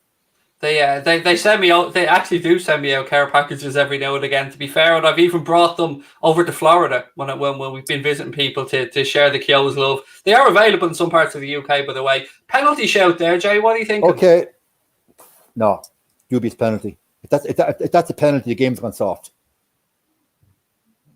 Yeah, I would agree. And the referee, in fairness to him, was very quick to say no, and it looks like we'll be restarting. It looked like the attacker initiated the contact, which we see happening 4 or 5 times a game now.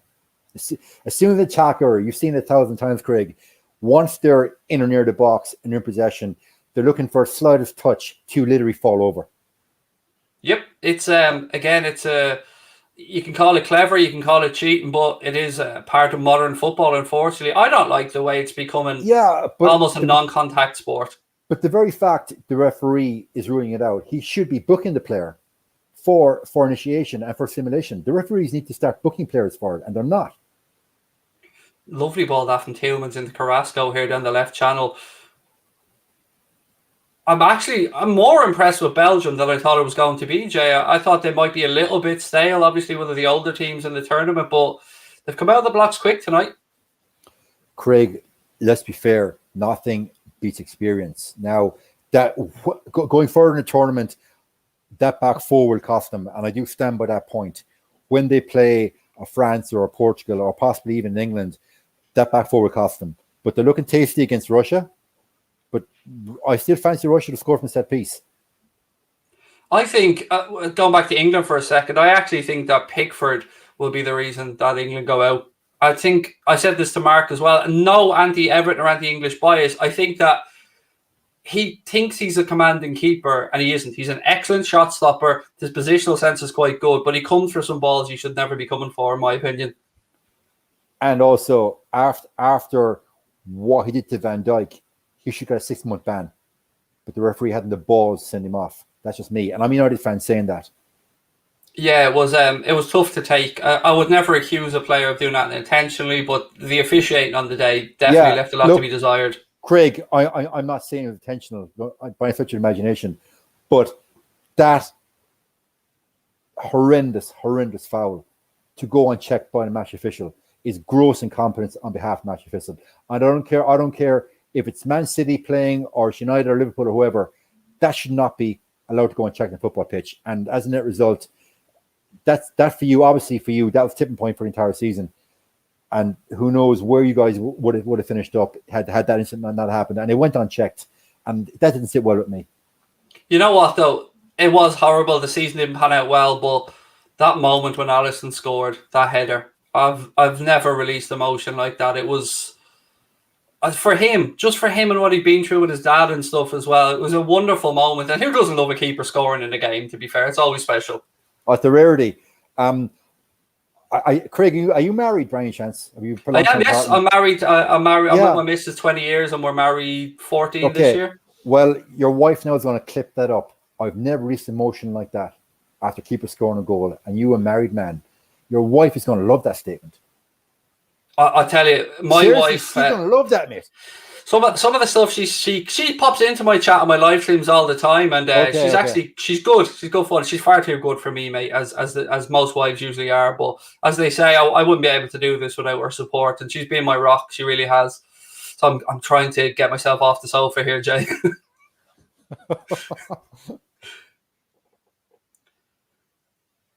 Right, they're on the attack again, Belgium. Don't forget, folks, any of your comments, we want to get them ready for half-time. This is an interactive show. You tell us how you're feeling, what you've seen. Do you agree with what myself and Jay have been talking about? And also, don't forget, hit that subscribe button, drop a like on the video. We want to keep the algorithm happy. It's a great one here. Jay and Craig rank these players: Paul McGrath, Liam Brady, Frank Stapleton, Roy Keane, and Seamus Coleman. Craig, you go first. That's tough. You know, I'm going to do this emotionally, and for me, I have a real soft spot for Paul McGrath. I really do. I mean, against Italy at the Giant Stadium, I thought he was a one-man wall and that. But if we're being honest about it, Brady probably has to top the list. I mean, Chippy Brady is probably the most talented footballer this country's produced. So I'll go Brady, McGrath, Keane. Who else is in there? Brady, McGrath, Keane, Frank Stapleton, Seamus Coleman. Seamus Coleman and Frank Stapleton, I don't remember much of Stapleton, to be honest. I've got to be clear there, but to me, Brady would top that list. That list to me, it's like asking me who is my favorite child. First of all, I've got to go with Keano because I grew up watching Keane, and that tackle on Mark Overmars back in 2001, which literally dragged Ireland into the World Cup. Chippy Brady's number 2, McGrath 3. Frank is 4, and Seamus Coleman will be 5. Frank Stapleton was the leading Irish goal scorer until Jack Charlton partnered Niall Quinn up front with Tony Cascarino, and we discovered it was all about winning knock-ons in first ball and scuffing the ball into the net. And the amount of scuff goals Niall Quinn got was just shocking for us, I think. Shocking. Yeah, it was still though. Italia 90, I'll always say it felt like not just a massive moment for our country and the fact that we were on the global stage from a footballing perspective. I think we changed. We had belief. We grew as a country from that point onwards. Yeah, like I grew up in the 80s, and the 80s in Ireland were dour. I mean, there was nothing to look forward to. Come on. The 80s in Ireland were so dour. I look forward to watching England play in Mexico 86. That's how dour Ireland was in the 80s. It was a shithole. Let's be fucking fair. It was a shithole. But that Italian 90, that just, as you rightly said, Craig, and you're correct, it did inspire confidence that we could, as a nation, operate on the world stage and take on the best in the world. And I think that, okay, it wasn't Celtic Tiger catalyst because that came on years later. But, you know, Dublin in the 1990s, later into the 90s, Dublin took off as a major European city. Carrasco at it again, absolutely. And if you're ever looking for a good Irish film to watch, ladies and gentlemen, obviously you probably know about The Commitments, but The Snapper, it is up there. It is one of Roddy Doyle's masterpieces. Good girl, Sharon. Good girl.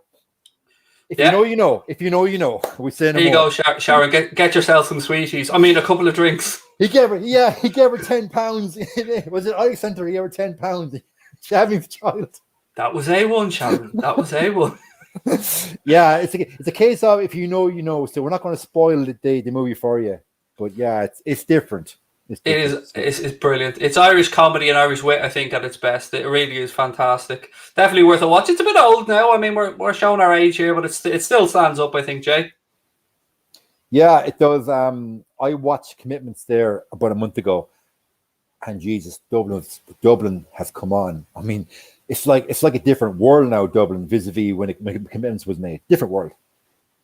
Yeah, I grew up. I was born in '81, so I remember the latter part of the '80s in particular. And you're right, there was a lot of shop vans around, chipper vans. You know, not a lot of money around either, mate. But thankfully, you know, the Celtic Tiger came and made us all fake believe that we had money and allowed us to get ourselves into a load of debt.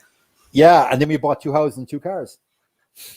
I tell you, it's a true story. I was a taxi driver, right? And I walked in, I won't say the garage, but I walked in and bought a 36 grand Toyota Aventus at one point, nice, just by showing my taxi license. Nothing else.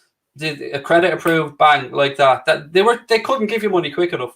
I remember when I went to get the mortgage for my house, I needed X amount, and I'd show my recognized wages, but there was others as well that nobody knew about. But anyway, another story.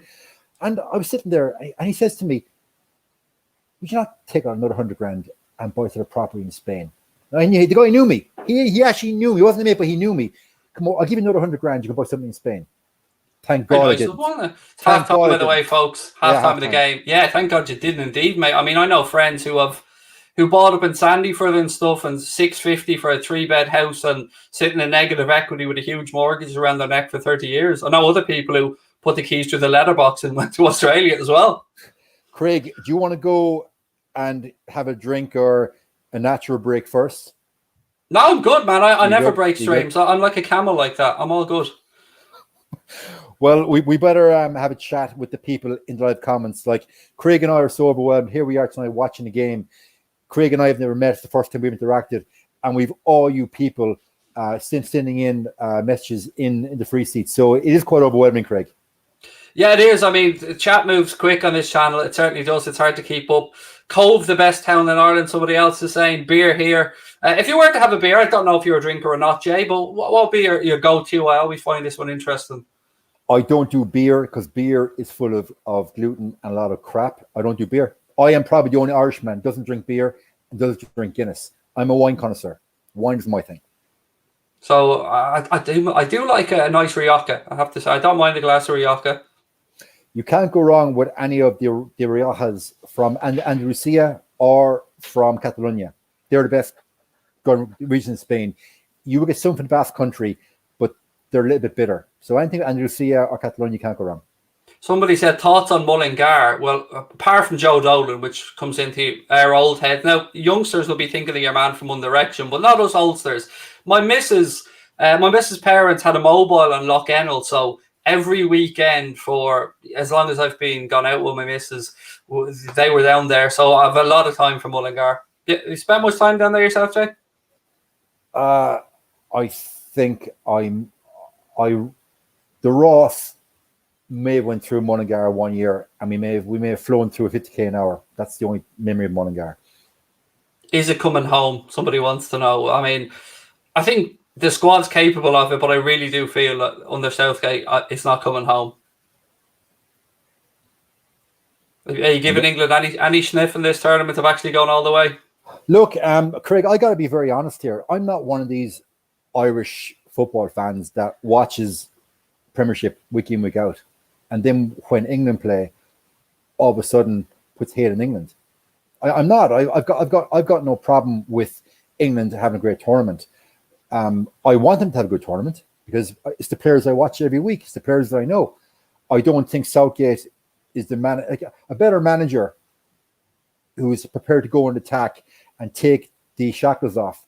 Could win this tournament with that squad. I think England will get knocked out in semi-finals personally. That's just my own take on it. You'd almost be, the way this panning out, you'd almost be better off finishing second in the English group than finishing top and ending up with the second place team from the France-Germany group. There's a question here, I'm looking here at the free seats from Ardvit Varrier, great name. Jane Craig, what are your thoughts on the Euro structure? Shouldn't it directly go to quarterfinals rather than a round of 16? Craig, do you want to respond to that? 100% think it should. It seems like another just a cash grab to me. I mean, I understand maybe trying to increase the tournament to get more nations involved in it, but to just eliminate 4 teams from the group stage, it doesn't make much sense to me. Yeah, I think the way the configuration of the third place, the best 3, is it 3 or 4 best 3 third place teams qualify, that doesn't sit well with me. Winners of the group and runners up should get through, and that should be it. It is a cash grab, and it's just a way of stretching the tournament out for a month. There you go. Craig and Jay, thoughts on Joe Brolly? I mean, I'm not a big JA person, so I'll have to pass on that one.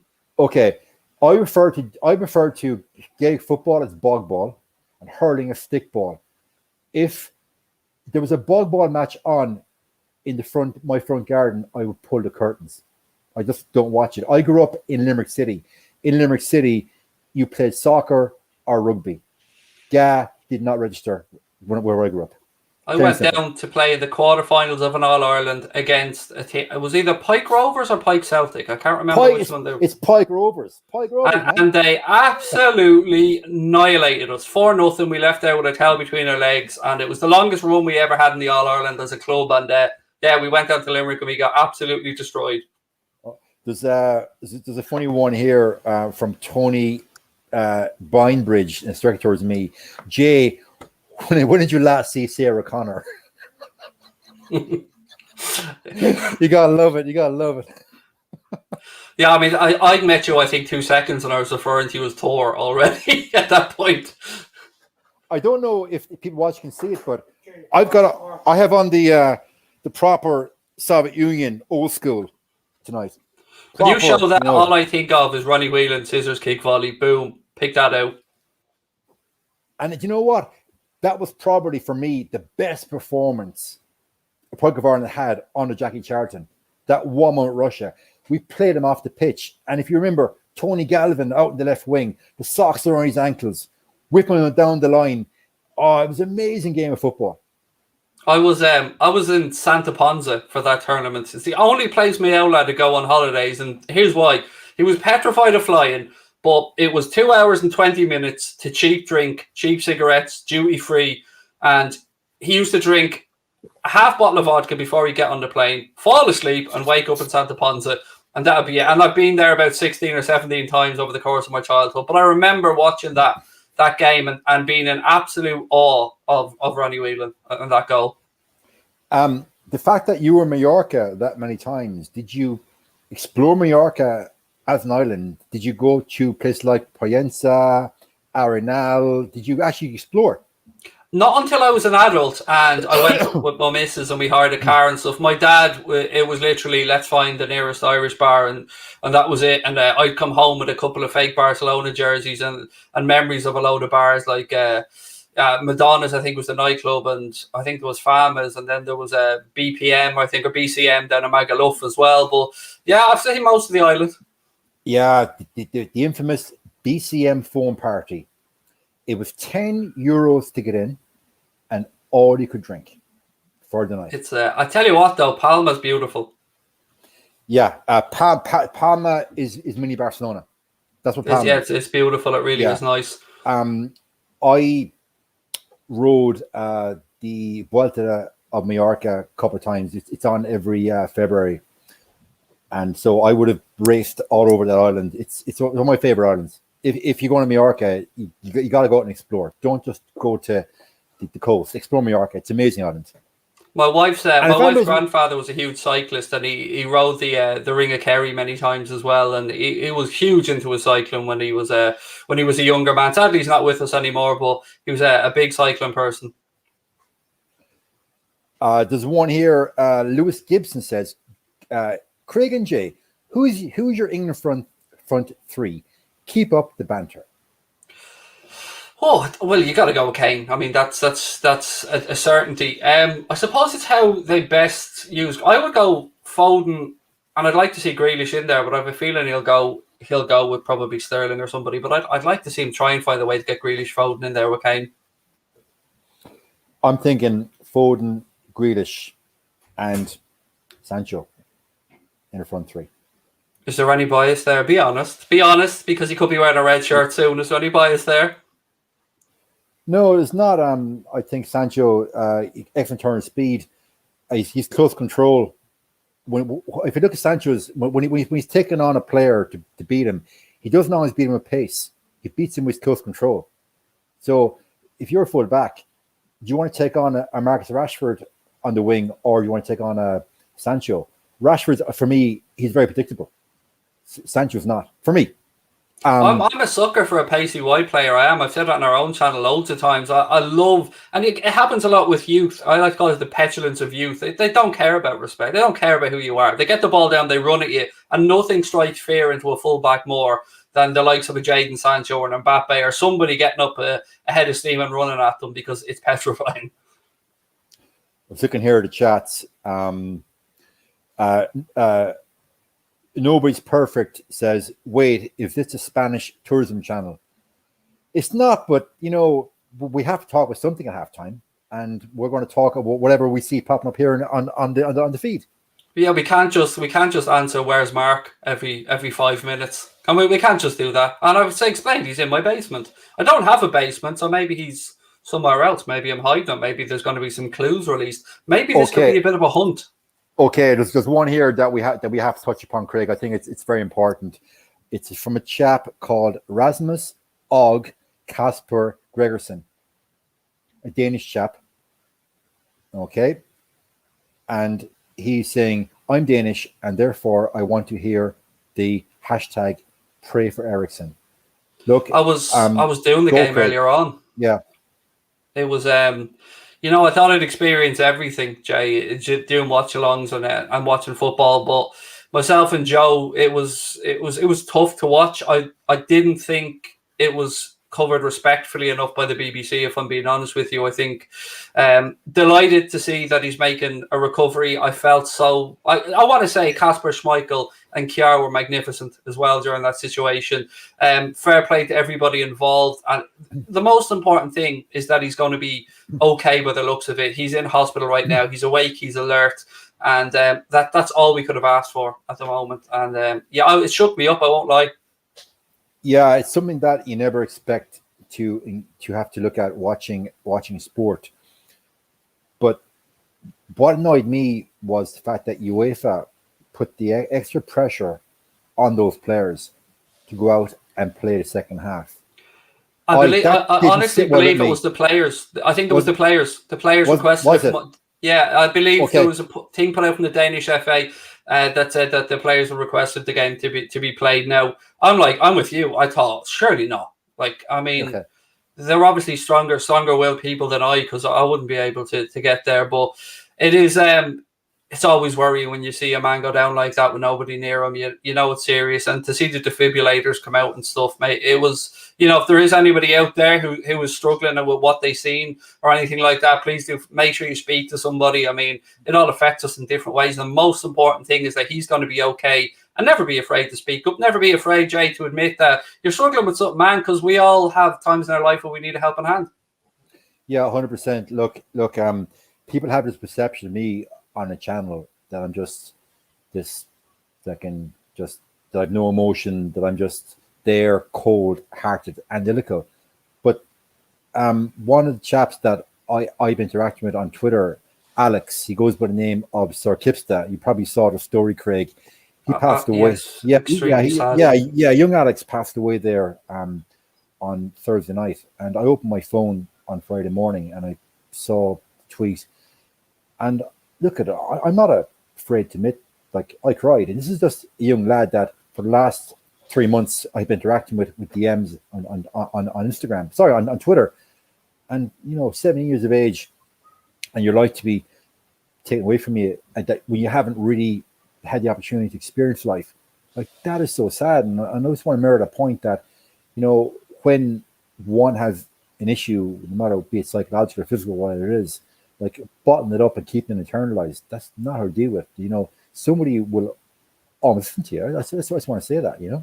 Yeah, as men, I think in particular, and look, I'm not saying that, of course, women suffer, but I've lost mates who've taken their own lives. My mother took her own life with suicide, and I've broken down on streams before and showed emotion as well. And people often say, "Would you not take it down?" I did a stream, Jay, saying, "Thank you and goodbye," because I was packing up my channel because I just, I was in a bad place, and I said no. And I seen a couple of people having a little pop at Mark for showing some emotion, and I don't get it. I don't get it. We are all human. We all need help. None of us are perfect. We don't live Kardashian lifestyles. Instagram and Facebook, Twitter, they're not real. We all suffer, and I believe people that show that genuine emotion should be commended for it, and we should be getting people to feel free to speak, to open up, especially young people. And they're brilliant, by the way, Jay. This generation coming through, the kids, I mean, some of the stuff that they're doing, talking about their feelings, the stigma's being removed, and it's about time. 100%. Question here from Bloomberg. I already know the answer Craig's going to give. What was your guys' favorite World Cup? On three. 1, 2, 3. Italiano 90. And best mascot as well, Jay. Best mascot. And he was called Chow. I did not know that. I genuinely didn't know that. You've educated me on that one, mate. That was it was brilliant. It was brilliant. I mean, that was right around the time as well where we, Football Italia with James Richardson, and I mean, it was just the final was dire. By the way, I have to say it was a terrible, terrible final. Okay, I've got one for you. Who scored Germany's goal in the final? I'll put you on the spot now. My mind wants to say Mateus. Andy Brema from a penalty. I knew it was a penalty, but I just couldn't think of who it was. And it was such a wonderful World Cup, and the final was horrendous. I was so disappointed. I'll never forget that Kevin Sheedy goal. Never forget it. Yeah, was that when he literally danced? No, it was a shot from outside. It was a ricochet, wasn't it, from outside? Left-hand side of the penalty area. Yeah, it was a ricochet, right across the far corner. But we're about to get on the way here in the second half, folks. Okay, we also got to give some kudos to Gary Lineker that he went through and got milled. Well, sorry, Mick McCarthy attempted to mill him, and he still scored. Yeah, he did. He was a proper striker, Gary Lineker, I have to say. He really was. Right, we're back on the way. The Russians on the attack here straight away. There's a strike. No, you fit the next. And look, it's a cliche, Jay, but the next goal is really important in this one. Yeah, it's a game of two halves and all that. Jumpers for goalposts. No, in Limerick, where I grew up in a more salubrious part of Limerick. Limerick in the 80s did have salubrious parts. We had stolen bollards from the council. That's what we used. There you go. And that wasn't the posh part. My goodness. I just remember a lot of people running up car bonnets and dancing on tops of cars during Italia 90. And as you said, there was a lot of deliveries in Hollis Street or maternity hospitals around Ireland. Corner here, I think. Is a corner or a throw-in right in the right-hand side? It's a throw-in for Russia. Russia have to score a set piece. Come on. I've staked my reputation on it tonight. What's the go-to takeaway? I mean, I'm already feeling you're going to say salad or something, mate. I mean, my go-to takeaway. Why the fuck would I order takeaway when I can make food in my house? What's that about? On behalf of the fatties everywhere, I'll answer this question for you. For me, it's got to be pizza. I love a pizza, but I tell you what, though, it is a glorified cheese sandwich, and the prices that they charge are horrendous. But I do love a pizza, and I've never had pizza like in Italy when I was over there for my friend's wedding. I mean, I love everything about the way Italians do meals, the family element of it, how relaxed they are, is the sharing of it all. It's brilliant, and proper fresh ingredients as well. I'm actually going to remember that one now. A pizza is a glorified cheese sandwich. That's fantastic. I'm going to use that. Feel free, my friend. I shall. What else we got? John Barnes and Chris Waddle, two cracking footballers. Lettuce juice for Jay. Lettuce pizza. Sorry, I said lettuce juice. Lettuce pizza was the actual comment. Well, actually, on that, I actually make my own pizzas. I buy the gluten-free roll-out dough, real thin crust, and get just tomatoes, chop it up, bung it on, and after that, then you put on whatever the hell you want. Yeah, my missus likes a little bit of rocket on hers. Good woman, good taste. My daughter doesn't eat meat, and my missus would happily live as a vegan, happily. But unfortunately for her, she's married to me, and I like a bit of red meat. I won't lie to you, mate. I actually had a partner once who was a lifelong vegetarian. Lifelong. 3 months later, she ate meat and steak, as you did. What I would say is the only thing I've always done my entire life is make sure that every single day I drink at least 2.5 liters of water. That's the only thing. Good call. It's so important. And I tell you what, I really do feel the benefits. Really, really always have. I love water. You can see me here now. I'm drinking water. Now I like a fizzy drink as well. I won't lie. Well, actually, I must say now, your skin, to be fair, and I'm not going to shit up your hole. Your skin does look very, very clear. Not too shabby for someone turning 40 this year. I'm all right. Yeah, I've got the baby face. Oh, listen, you're not really my type. But anyway, I don't know. A couple of bottles of Rioja and that could change, mate. You know what I mean? Well, I'm definitely on the sofa at this point with the missus. Definitely. You went. I can imagine her. You went down with that big blonde bastard, and you flirted with him for an hour and a half. What are you at? I mean, fair. It should be like, how did Mark get Dolph Lundgren on there? I mean, how did he? Hang on Dolph Lundgren. I got to do it. He dies. Oh, don't even get me started on the Rocky films. If any man hasn't seen all of those films, I'm sorry, I've no time for you. I could not agree more. I have most of my following Instagram, and I would drop a lot of motivation stuff on IG, and a lot of it would be Rocky quotes. Very simple. And I would get DMs coming back to people asking me, what film is that from? And I'm instantly unfollow block. You're dead to me. I agree, and proper order. It should be industry standard as well, Jay. I mean, I think that Eye of the Tiger should be just on repeat in every gym, constantly, non-stop. Interesting story. They wrote that in 2 weeks. They had very short notice to write that song for that film. Yeah, I heard a story. I'm just looking here. Russia are still fighting for every second ball here. They are. They're not going out with a whimper. They really are. Like I get the impression from you, Craig, that you and I could talk all night sober about pretty much anything. I think it's a gift a lot of us Irish people have, isn't it? We're not offended easily, and we can talk till the cows come home. Yeah, but let's be fair. Like a lot of Irish people, they'll talk about a topic, but they'll waffle and they'll ramble and they won't know what the hell I'm talking about. Let's be fair too, they will. But here we are, supposed to try and do a watch along, and we're going off on the best tangents ever. I'm loving this, Craig. I'm loving this, mate. I've done a whole stream once that was supposed to be about Liverpool, ended up on shrinkflation, about how companies are making products smaller and charging us the same prices and stuff. But that's for another day. But yeah, incidentally, you said earlier on that you had a bit of a love affair with Snickers. Has your Snickers been downsized and the price has gone up? Has that happened? Oh, absolutely. And the quality of the ingredients has gone down, and it's no more milk in it. You can taste it's more oil-based. Yeah, it's nowhere near as good as it used to be. Any of the chocolate these days. On that rationale, I'm not actually missing out. No. Now, I would say that there are some good chocolatiers that make some high-quality chocolate that, certainly dark chocolate as well, that could be worth a little look at. But look, man, I'm all in dark chocolate. You can't beat salted caramel dark chocolate is the money shot. It is the money shot. Nice bottle of Rioja or Chianti, you got to get salted caramel dark chocolate.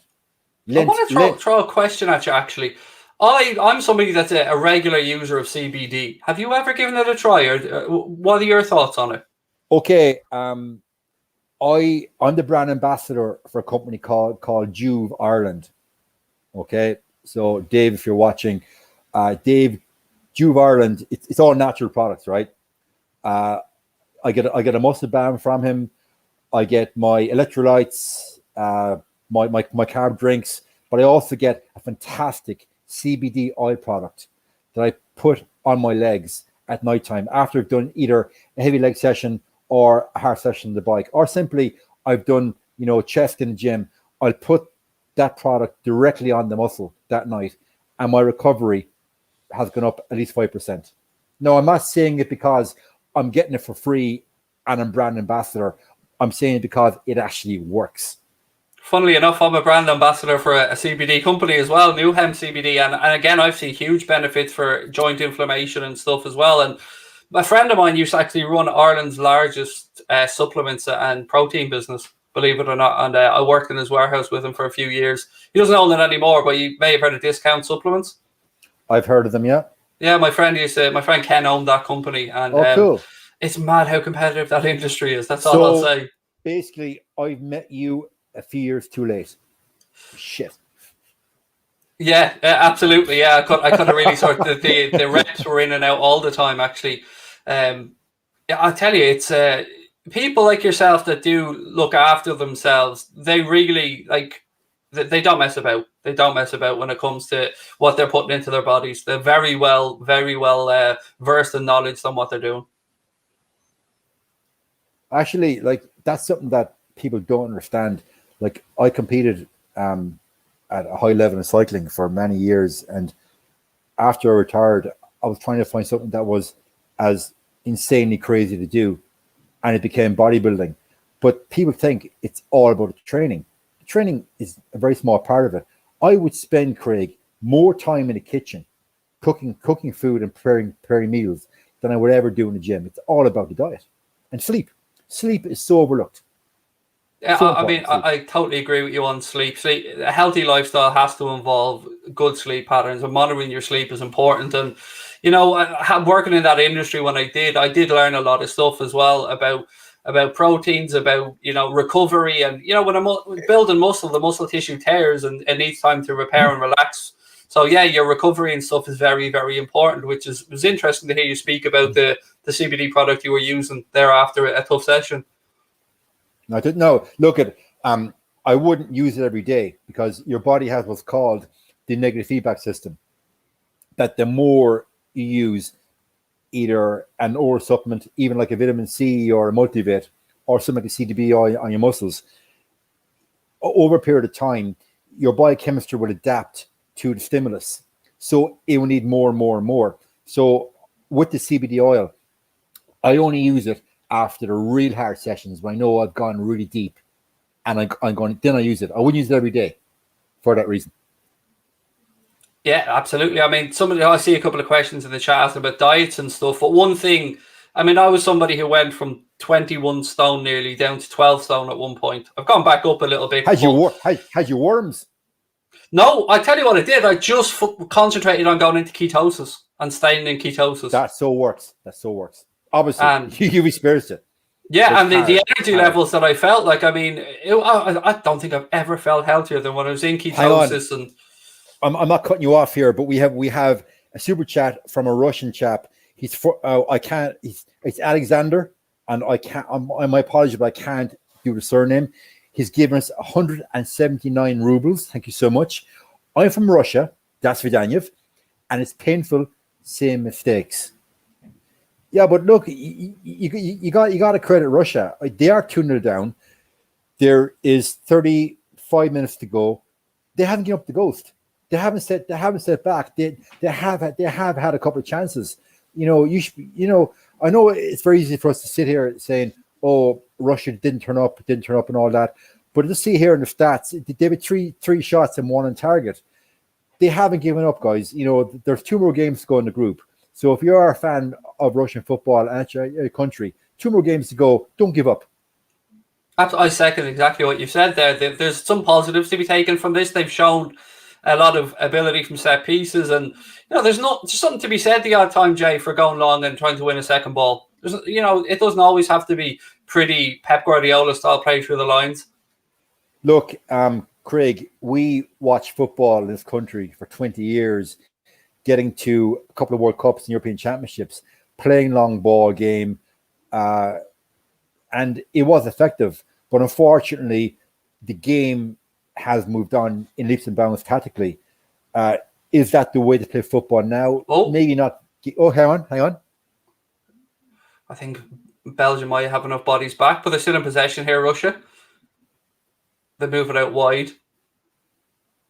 Certainly not lacking in fight, I'll say that for them. But you wouldn't expect a Russian team to ever lie down in fairness. But I think that the Russian team, their mentality, it's very, very similar to what we saw from Irish teams down the years. Definitely outclassed man for man by the opposition, but matching them with tenacity, matching them with aggression, and never ever giving up. Here we go, Russia on the box. Got themselves a corner. Come on, use it. Okay. I have an interesting one here for you, a question. Of all the shirts that you've seen in the Euro so far, what's your favourite? Ooh. I quite like the Italy home shirt. It's simple, understated. I think a lot of the manufacturers, they're trying to reinvent the wheel with the national shirts. A national shirt should be very simple. It should be the logo of whatever sponsor and the badge. Keep it simple. Don't try and make it what it isn't. So for me, the Italian home jersey, I think it's nice. It's not fussy. Yeah, the Italians always have a class shirt, to be fair. I tell you what, I'm a bit old school. I like the Denmark Hummel shirt. I like all the Denmark gear with the Hummel branding. And the fact that they've been with Hummel since the 80s, that's so commendable. It really is. It really, really is. I mean, did you see the Irish shirts this season, actually? There's a lot of shades of Italian 90 off them shirts. I know they're Umbro, not Adidas, but very similar. Yeah, they're quite similar, but unfortunately, we don't have the class of players that we had in Italian 90.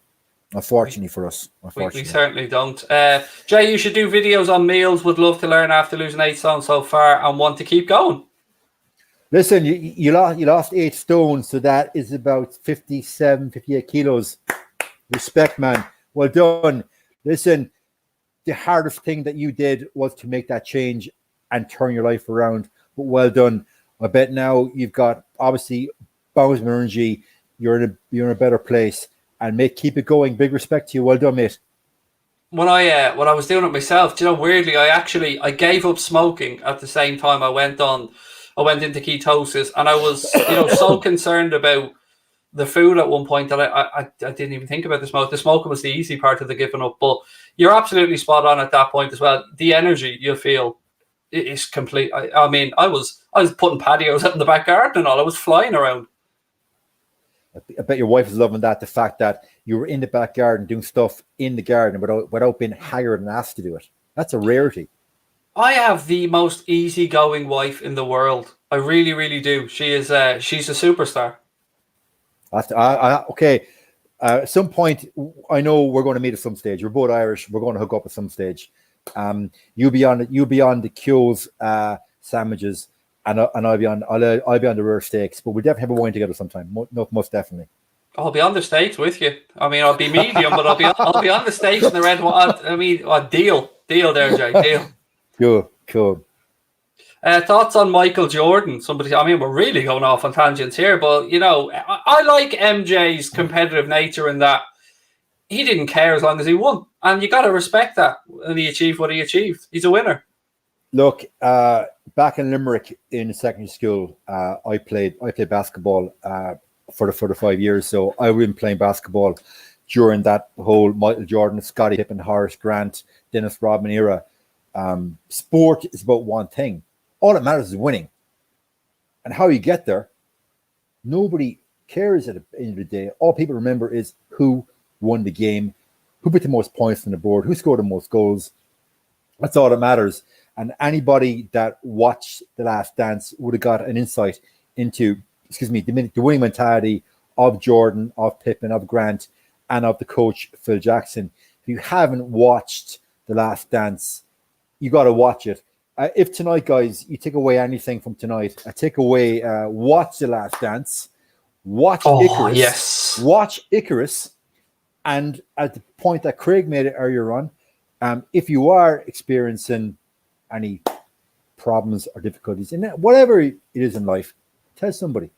I have a little phrase I like to use about that, Jay. And excuse my language here, folks, because I will be cursing, but we're all fucked up in our own unique way. That's the way I like to say it, Jay. And I've been seeing a psychologist for 12 years, and I think I need it as part of my life, and it keeps me balanced, and it makes me realize what's important. And I definitely would always recommend. I come from a family of old school Irishmen, mate, who that would be quackery, back in those days. But to me, it's something that I've needed in my life, and with the support of my wife, and that I've gotten through some bad times. I touched on it earlier on. My dad drank himself to death. My mum committed suicide. I'm an only child. But you know what? Everything happens for a reason. It's led me to where I am. And I'm sitting here talking to wonderful people, talking about football with a new mate that I've met here, a big man to my left. And, everything happens. So there's always a brighter day ahead. But sometimes we do need that little bit of a helping hand up, and we should never be ashamed to ask for it. Russia just have made 2 subs there, double substitution. So half hour to go. Russia are definitely going to go for it. They've taken off their number 6, Zorbrian, and brought on an attacking midfielder. I wasn't making light of what you said there, Craig. I just wanted to cover the subs. Absolutely, mate. A consummate professional. I love it. I'm all for it. But Craig, the very fact there that you have the self-confidence and conviction in yourself to say on a live stream to all these people that you have been getting professional help for all these years, and it has helped you. That in itself shows courage. And I admire that. I really do. I'm just glad, as I said earlier on, to see that this next generation of youngsters coming through are a lot more self-aware, a lot more willing and open to speak about things. And it's great. And I'm very positive. I know the younger generation often gets a hard time, but I tell you what, I'm massive advocates for the kids coming through. They're smarter than we ever were. They're more clued in than we ever were. And, I think that there's a lot of goodness out there. Yeah, but I'll say one thing about the younger generation. We grew up watching Rocky and Rambo and, with testosterone. And it was, let's go out there and fucking kick in some doors. The new generation grew up watching Twilight and Harry Potter. Lads, I love the fact that you are more emotive. You do share your problems, but you need to get a little bit of old school realism in you as well. Because, I've worked with kids in various sports, and they expect everything to be done and handed to them.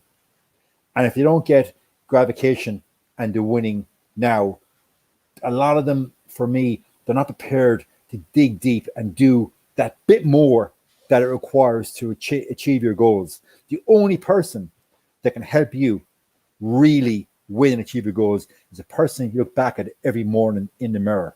People always want their managers and their coaches. End of the day, it's in life, it's you versus you. And that's actually from Rocky, by the way, you versus you.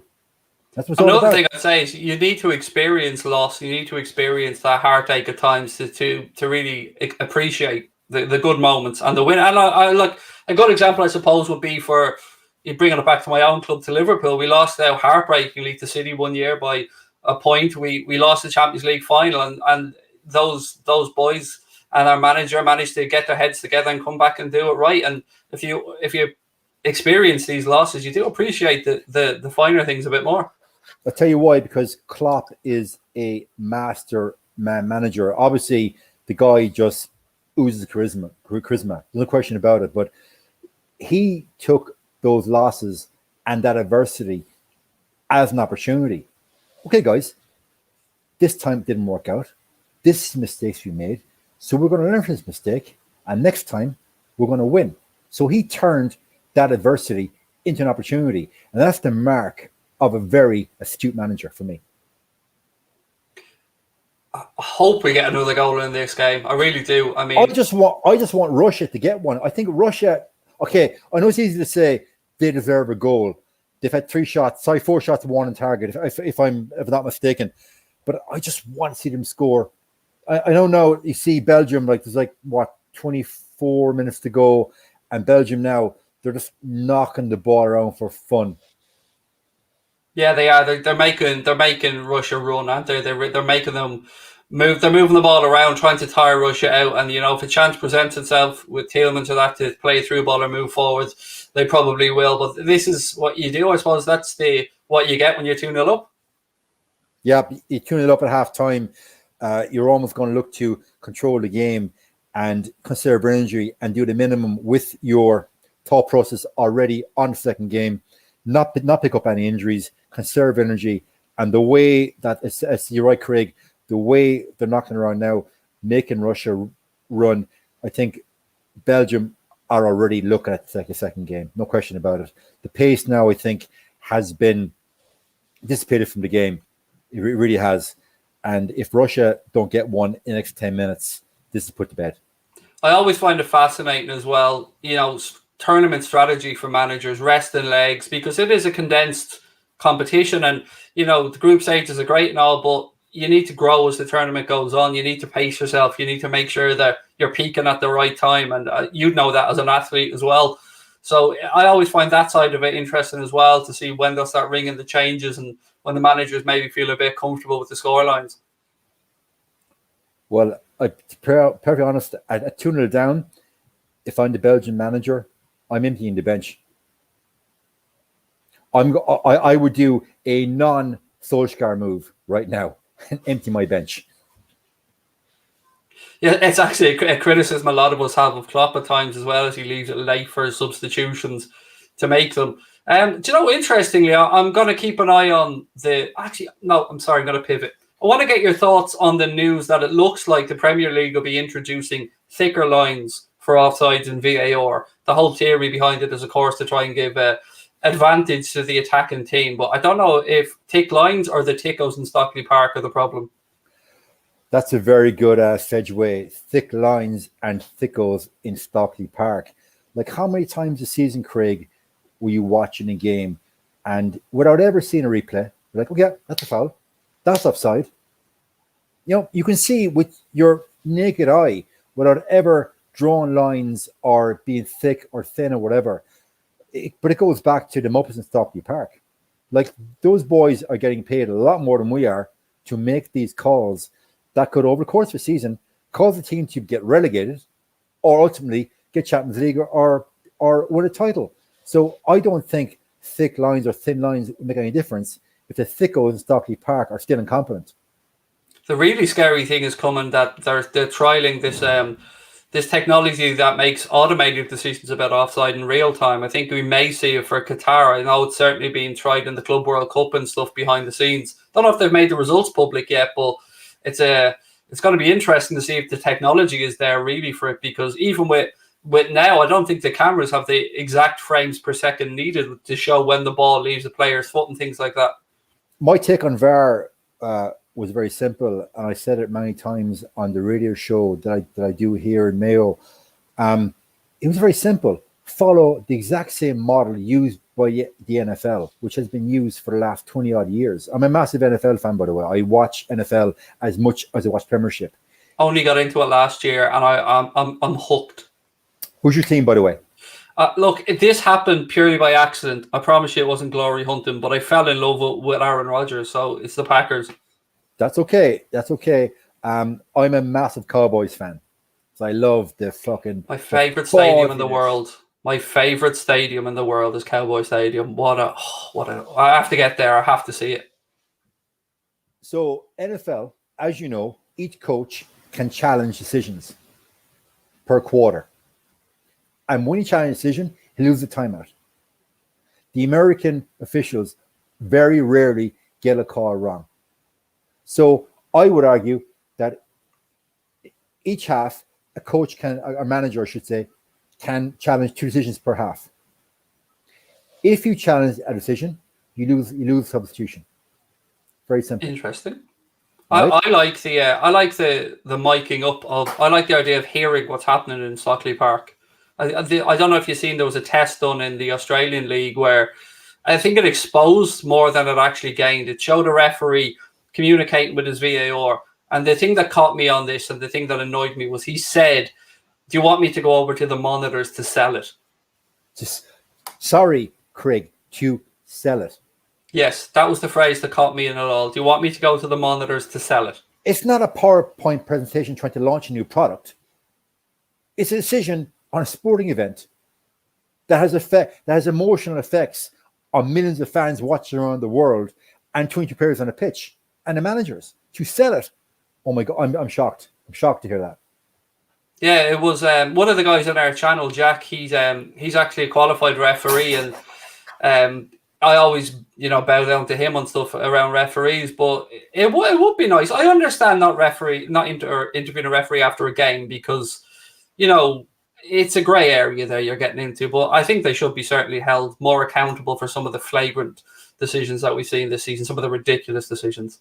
But you've seen in the NFL how every call, the umpire is on the mic and he has to tell the entire stadium, everybody watching, this is the call and this is how we made it. Why can't that happen in football?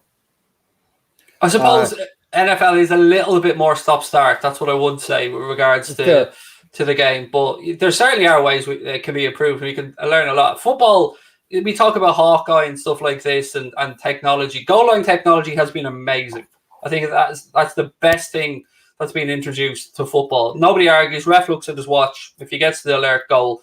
But football isn't black and white like cricket or tennis where the ball's in or it's out. There are some very clear things. There's a lot of grey area in interpretation in football, which gives us the fun arguments. Jamie, I saw a message there from Jamie Henn, and he said, no more American football chat, please. Jamie, with all due respect, we are merely using American football as an example and how their version of VAR has worked all these years and how the umpires have to explain why they came to a call. We're just using that as an example that it works over there and it doesn't work in the Premiership. That's why we're teasing this out. That's all. And also, you can kiss my ass. We'll add that to the conversation. You don't like what we're saying, mate. You know what I mean? We're the ones that have got ourselves to the position where we're in front of the microphones having fun. And, when there's not much going on in the game, but we're trying to keep it. We are. Look, we already said that it looks like Belgium, let's be fair, they have gone into a very smart mode of conserve energy and focus on next game. They're winning 2-0. It's keep ball and it's make Russia run. And the last 50 minutes, that's what I've been looking at here. I'm sure, Craig, you've seen the same thing. Absolutely, yeah. Where it's, we could give you play-by-plays and stuff as well, but we would like to try and be interactive. And you guys are taking the time to write your comments, to share your thoughts, and we're trying our best to get through as many of them as we can. Because, again, as I said earlier on, we respect the hell out of you guys for being here with us and appreciate you giving us your time. He says just after he told someone to kiss his ass. But you get where I'm coming from. There's 2 sides to the coin. It's a nuanced situation, Jay. Yeah, it is. And I just, think it's nice to hear some different viewpoints on VAR and effect it has in the game. But a model exists in the States that could make VAR better in practice in the Premiership if they used it. For me, that's just my take on it. I've got a pet peeve around additional time as well, particularly the end of the first half. I never think we get the right amount in games. If you actually take it, how long is the ball actually in play, do you reckon, in a game of football? Like, it's 45 minutes. That's actually a very pertinent question. I never thought of that. I actually never even thought of that, actually, Craig. I think the answer is probably there is an answer. I don't know. It's in the high 20 minutes, I think, maybe low 30s. But one thing, I was shocked. I was watching a football game, and by football I mean our type of football, real football. But it was an American collegiate event, and I was so shocked that they counted down with the clock. So when it got to from 45 minutes down to zero, a hooter sounded, and the game ended, and that's not football. Yeah, it's a fair point. It's a fair point. There's something I don't like about American football, how, a team can be up 3 points and there's like 2 minutes to go, and they'll be on fourth down, and they'll take a knee 3 times during the clock down. They should be made throw the goddamn ball, kick it, just use the plays. But it's like, so now Aaron Rodgers taking a knee. I don't like that shit personally. That's just me. Yeah, the whole drama that's around it, as well as everyone's information. They're all out there, and we know what's going to happen. Just call it, or just do something with the ball, as you've said. It looks like. I mean, I'm hoping we get another goal in this, but you're right. I think you said earlier on, Belgium are just cruising their way through here. Yeah, it's what you would call it's a very effective game management on behalf of the Belgians. You alluded to earlier on that it's tournament play. Belgium have aspirations of going deep in this tournament. If you're a Belgian player, or manager, or fan, you see yourself as a potential semi-finalist or winner. So it's 3 points against Russia. It's job done. So you are going to conserve energy. And I see here some of the chats or some of the like comments saying, Russia attack, Russia go for it. How can they go for it when Belgium are literally containing the game and controlling the tempo? Absolutely, and keeping the ball really, really well.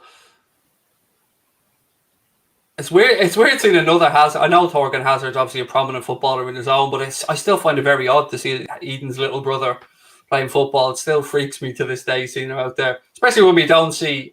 Oh, he is out there now. Did Eden Hazard start this game? Did he come on as a sub? It's the best of my knowledge he came on as sub. But I didn't think I've seen him at the start. Yeah, no, you can see it in the start.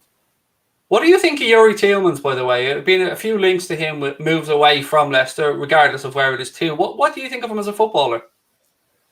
I think was it 2 or 3 years ago, United were heavily linked to him.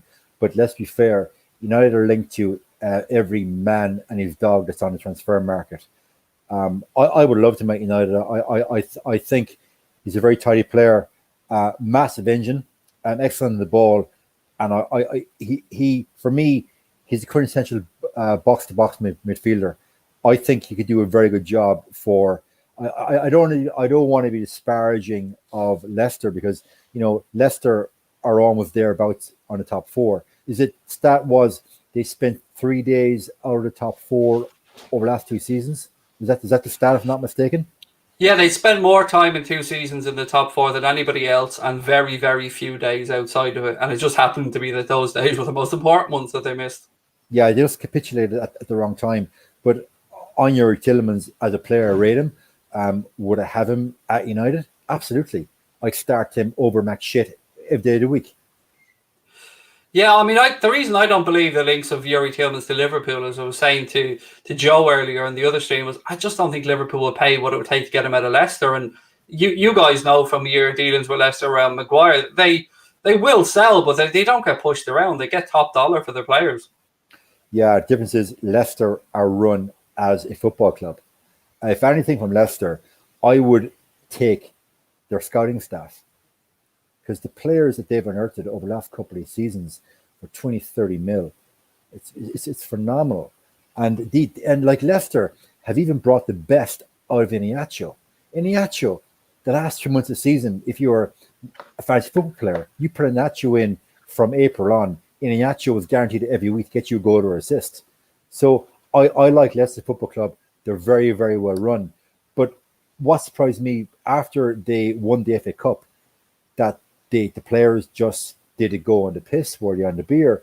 What happened? Because they made a game against Chelsea. Leicester just simply weren't the races. So they threw top four away last week of the season. Absolutely.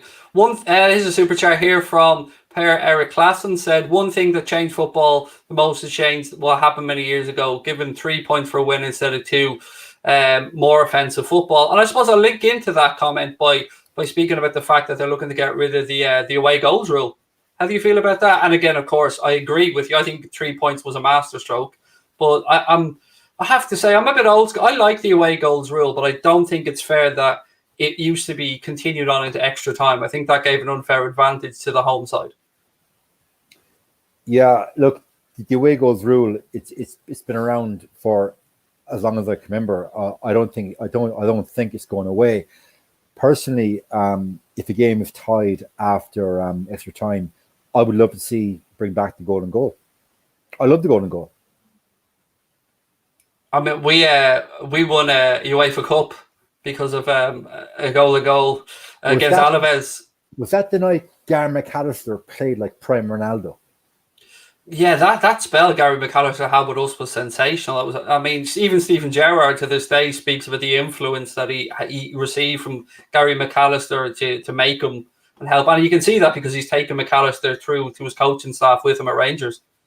But when McAllister, had been playing for Coventry City pretty much for his career, and he kind of went under the radar, and all of a sudden he's at Liverpool.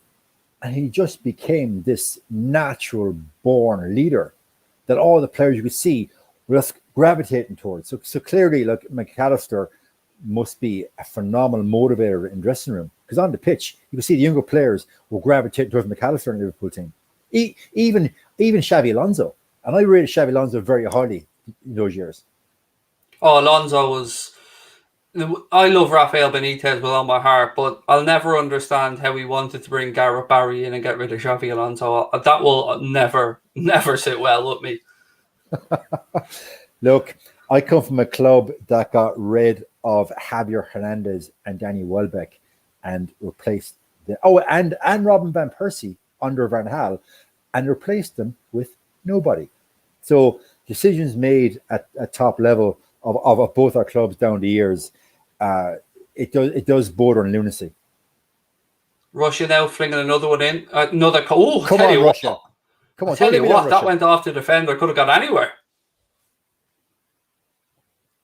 Ooh, a swing and a miss there from the defender, but what delivery! And another opportunity. I tell you, it would make it interesting, wouldn't it? If we got a goal now. Well, it's 7 minutes to go, and I have said early on, Russia, I got to go from a set piece. Don't let me down. At least one goal.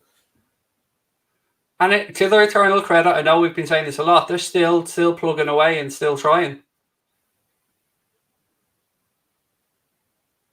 Keeper now about to launch one long as well. Look at that high defensive line as well from Belgium.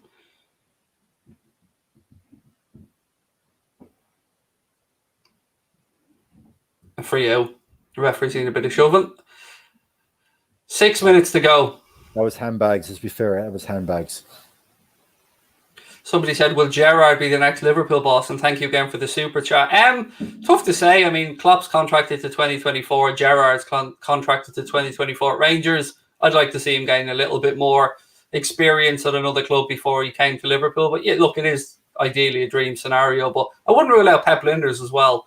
Very highly thought of within the club. And again, ladies and gents, I want to just give you another reminder. It's been a pleasure for myself and Jay being with you all. But don't forget, please do hit that subscribe button. Drop a like on the video and do keep your comments coming. Straight away on this, Jay, I'm noticing a severe lack of penalties in this tournament compared to how many we've seen rather quickly at the last World Cup.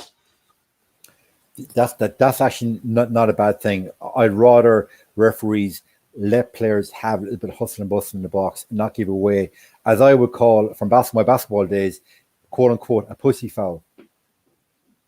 That's what's called in basketball. I used to find it funny actually growing up playing basketball in secondary school and stuff and being called for double dribbles and stuff for just changing hands where you see the NBA and they're swapping it over every time. Like it's the NBA, it's all about offense now. Defense in the NBA, literally, it's a dying art. It's all about high scoring games. But again, the basketball in the NBA is so changed from back at the times of Michael Jordan, where defense would have been the bugbear, but now it's all offense. Here's a great one from Podge Byrne. What are your thoughts Belgium. on Irish football right now? I mean, personally, I'd like to see, and it's great to see more investment in from the FAI in the League of Ireland and stuff, because we've seen, obviously, we're going to get, Bows are going to be sharing a stadium with Shelburne. We're going to get Sligo Rovers. The showgrounds the plans have been unveiled for that. I don't know if you've seen them, Jay. It looks great. Listen, Craig, if I haven't seen something, I don't bullshit. I haven't seen it. It's a 6,000-seater stadium with some shopping and stuff beside it. Really nice. Okay. They're trying to get Pat's Ground redone in Inchicore as well. Daily Mount getting redone will be shared by Bohemians and Shelburne.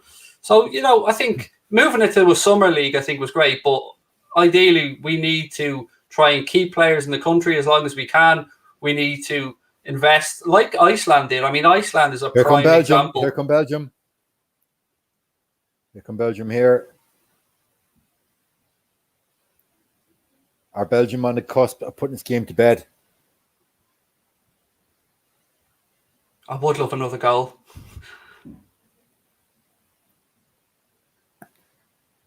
I think it would be crass on Russia if Belgium were to get a third. I really think Russia deserve a second, but Belgium are looking more threatened the last 10 minutes. I think it's like the Russian lads they're starting to tire from all the pressing they've been doing for the last 20 minutes, essentially. Some of the squads that the countries have in the Euro are so strong, though. But you look at some other teams like Italy. If you look at Italy as a whole, they're better than the sum of their parts, I'd say, Jay. They're a well-oiled machine. Oh, here we go. Yeah. Lukaku's finished it off. Big man's got number 3. Romelu Lukaku, ladies and gentlemen. Boom. Number 2. You love to see it. What a finish. Never any doubt. As Keane would say, I'll credit you. Great finish. Pick that one out, son. Pick that one out. Big Rom through, showing his pace, his power. Look, I mean, he had it. Look at this pace. He left the defender for dead there, Jay. Left him for dead. So you would call this an easy win in the end for Belgium, to be fair. I mean, I was saying at the start of the tournament as well, I had him to score 4, Kane to score 4, Ronaldo to score 4. He's done me no harm whatsoever there tonight. Happened.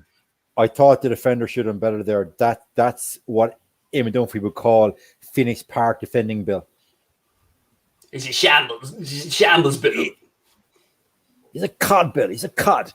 He's a spoofer. That's just gone over probably every person watching us not Irish. No, let's be fair. Centre half there. He's jogging back. He didn't even put a leg in here. The number 3 for Russia, Semenov. He didn't put a leg in there. That's shocking defending there. You can see though with Lukaku, he's definitely a man with confidence at the minute. Yeah, I reckon 7 goals normally is tournaments wins you the golden boot. So I'm already loving Lukaku, and you need 4 from him, 4 from Ronaldo, and 4 from who else? Kane, yeah. That's looking like a good punt, mate. Good punt. All penalty takers as well. Yeah, fact. Oh, is this a free or a penalty? Was this? It's right on the edge. There's a foul here. I think it might be just outside. Can't be penalty. Come on, it can't be. No, it was just outside.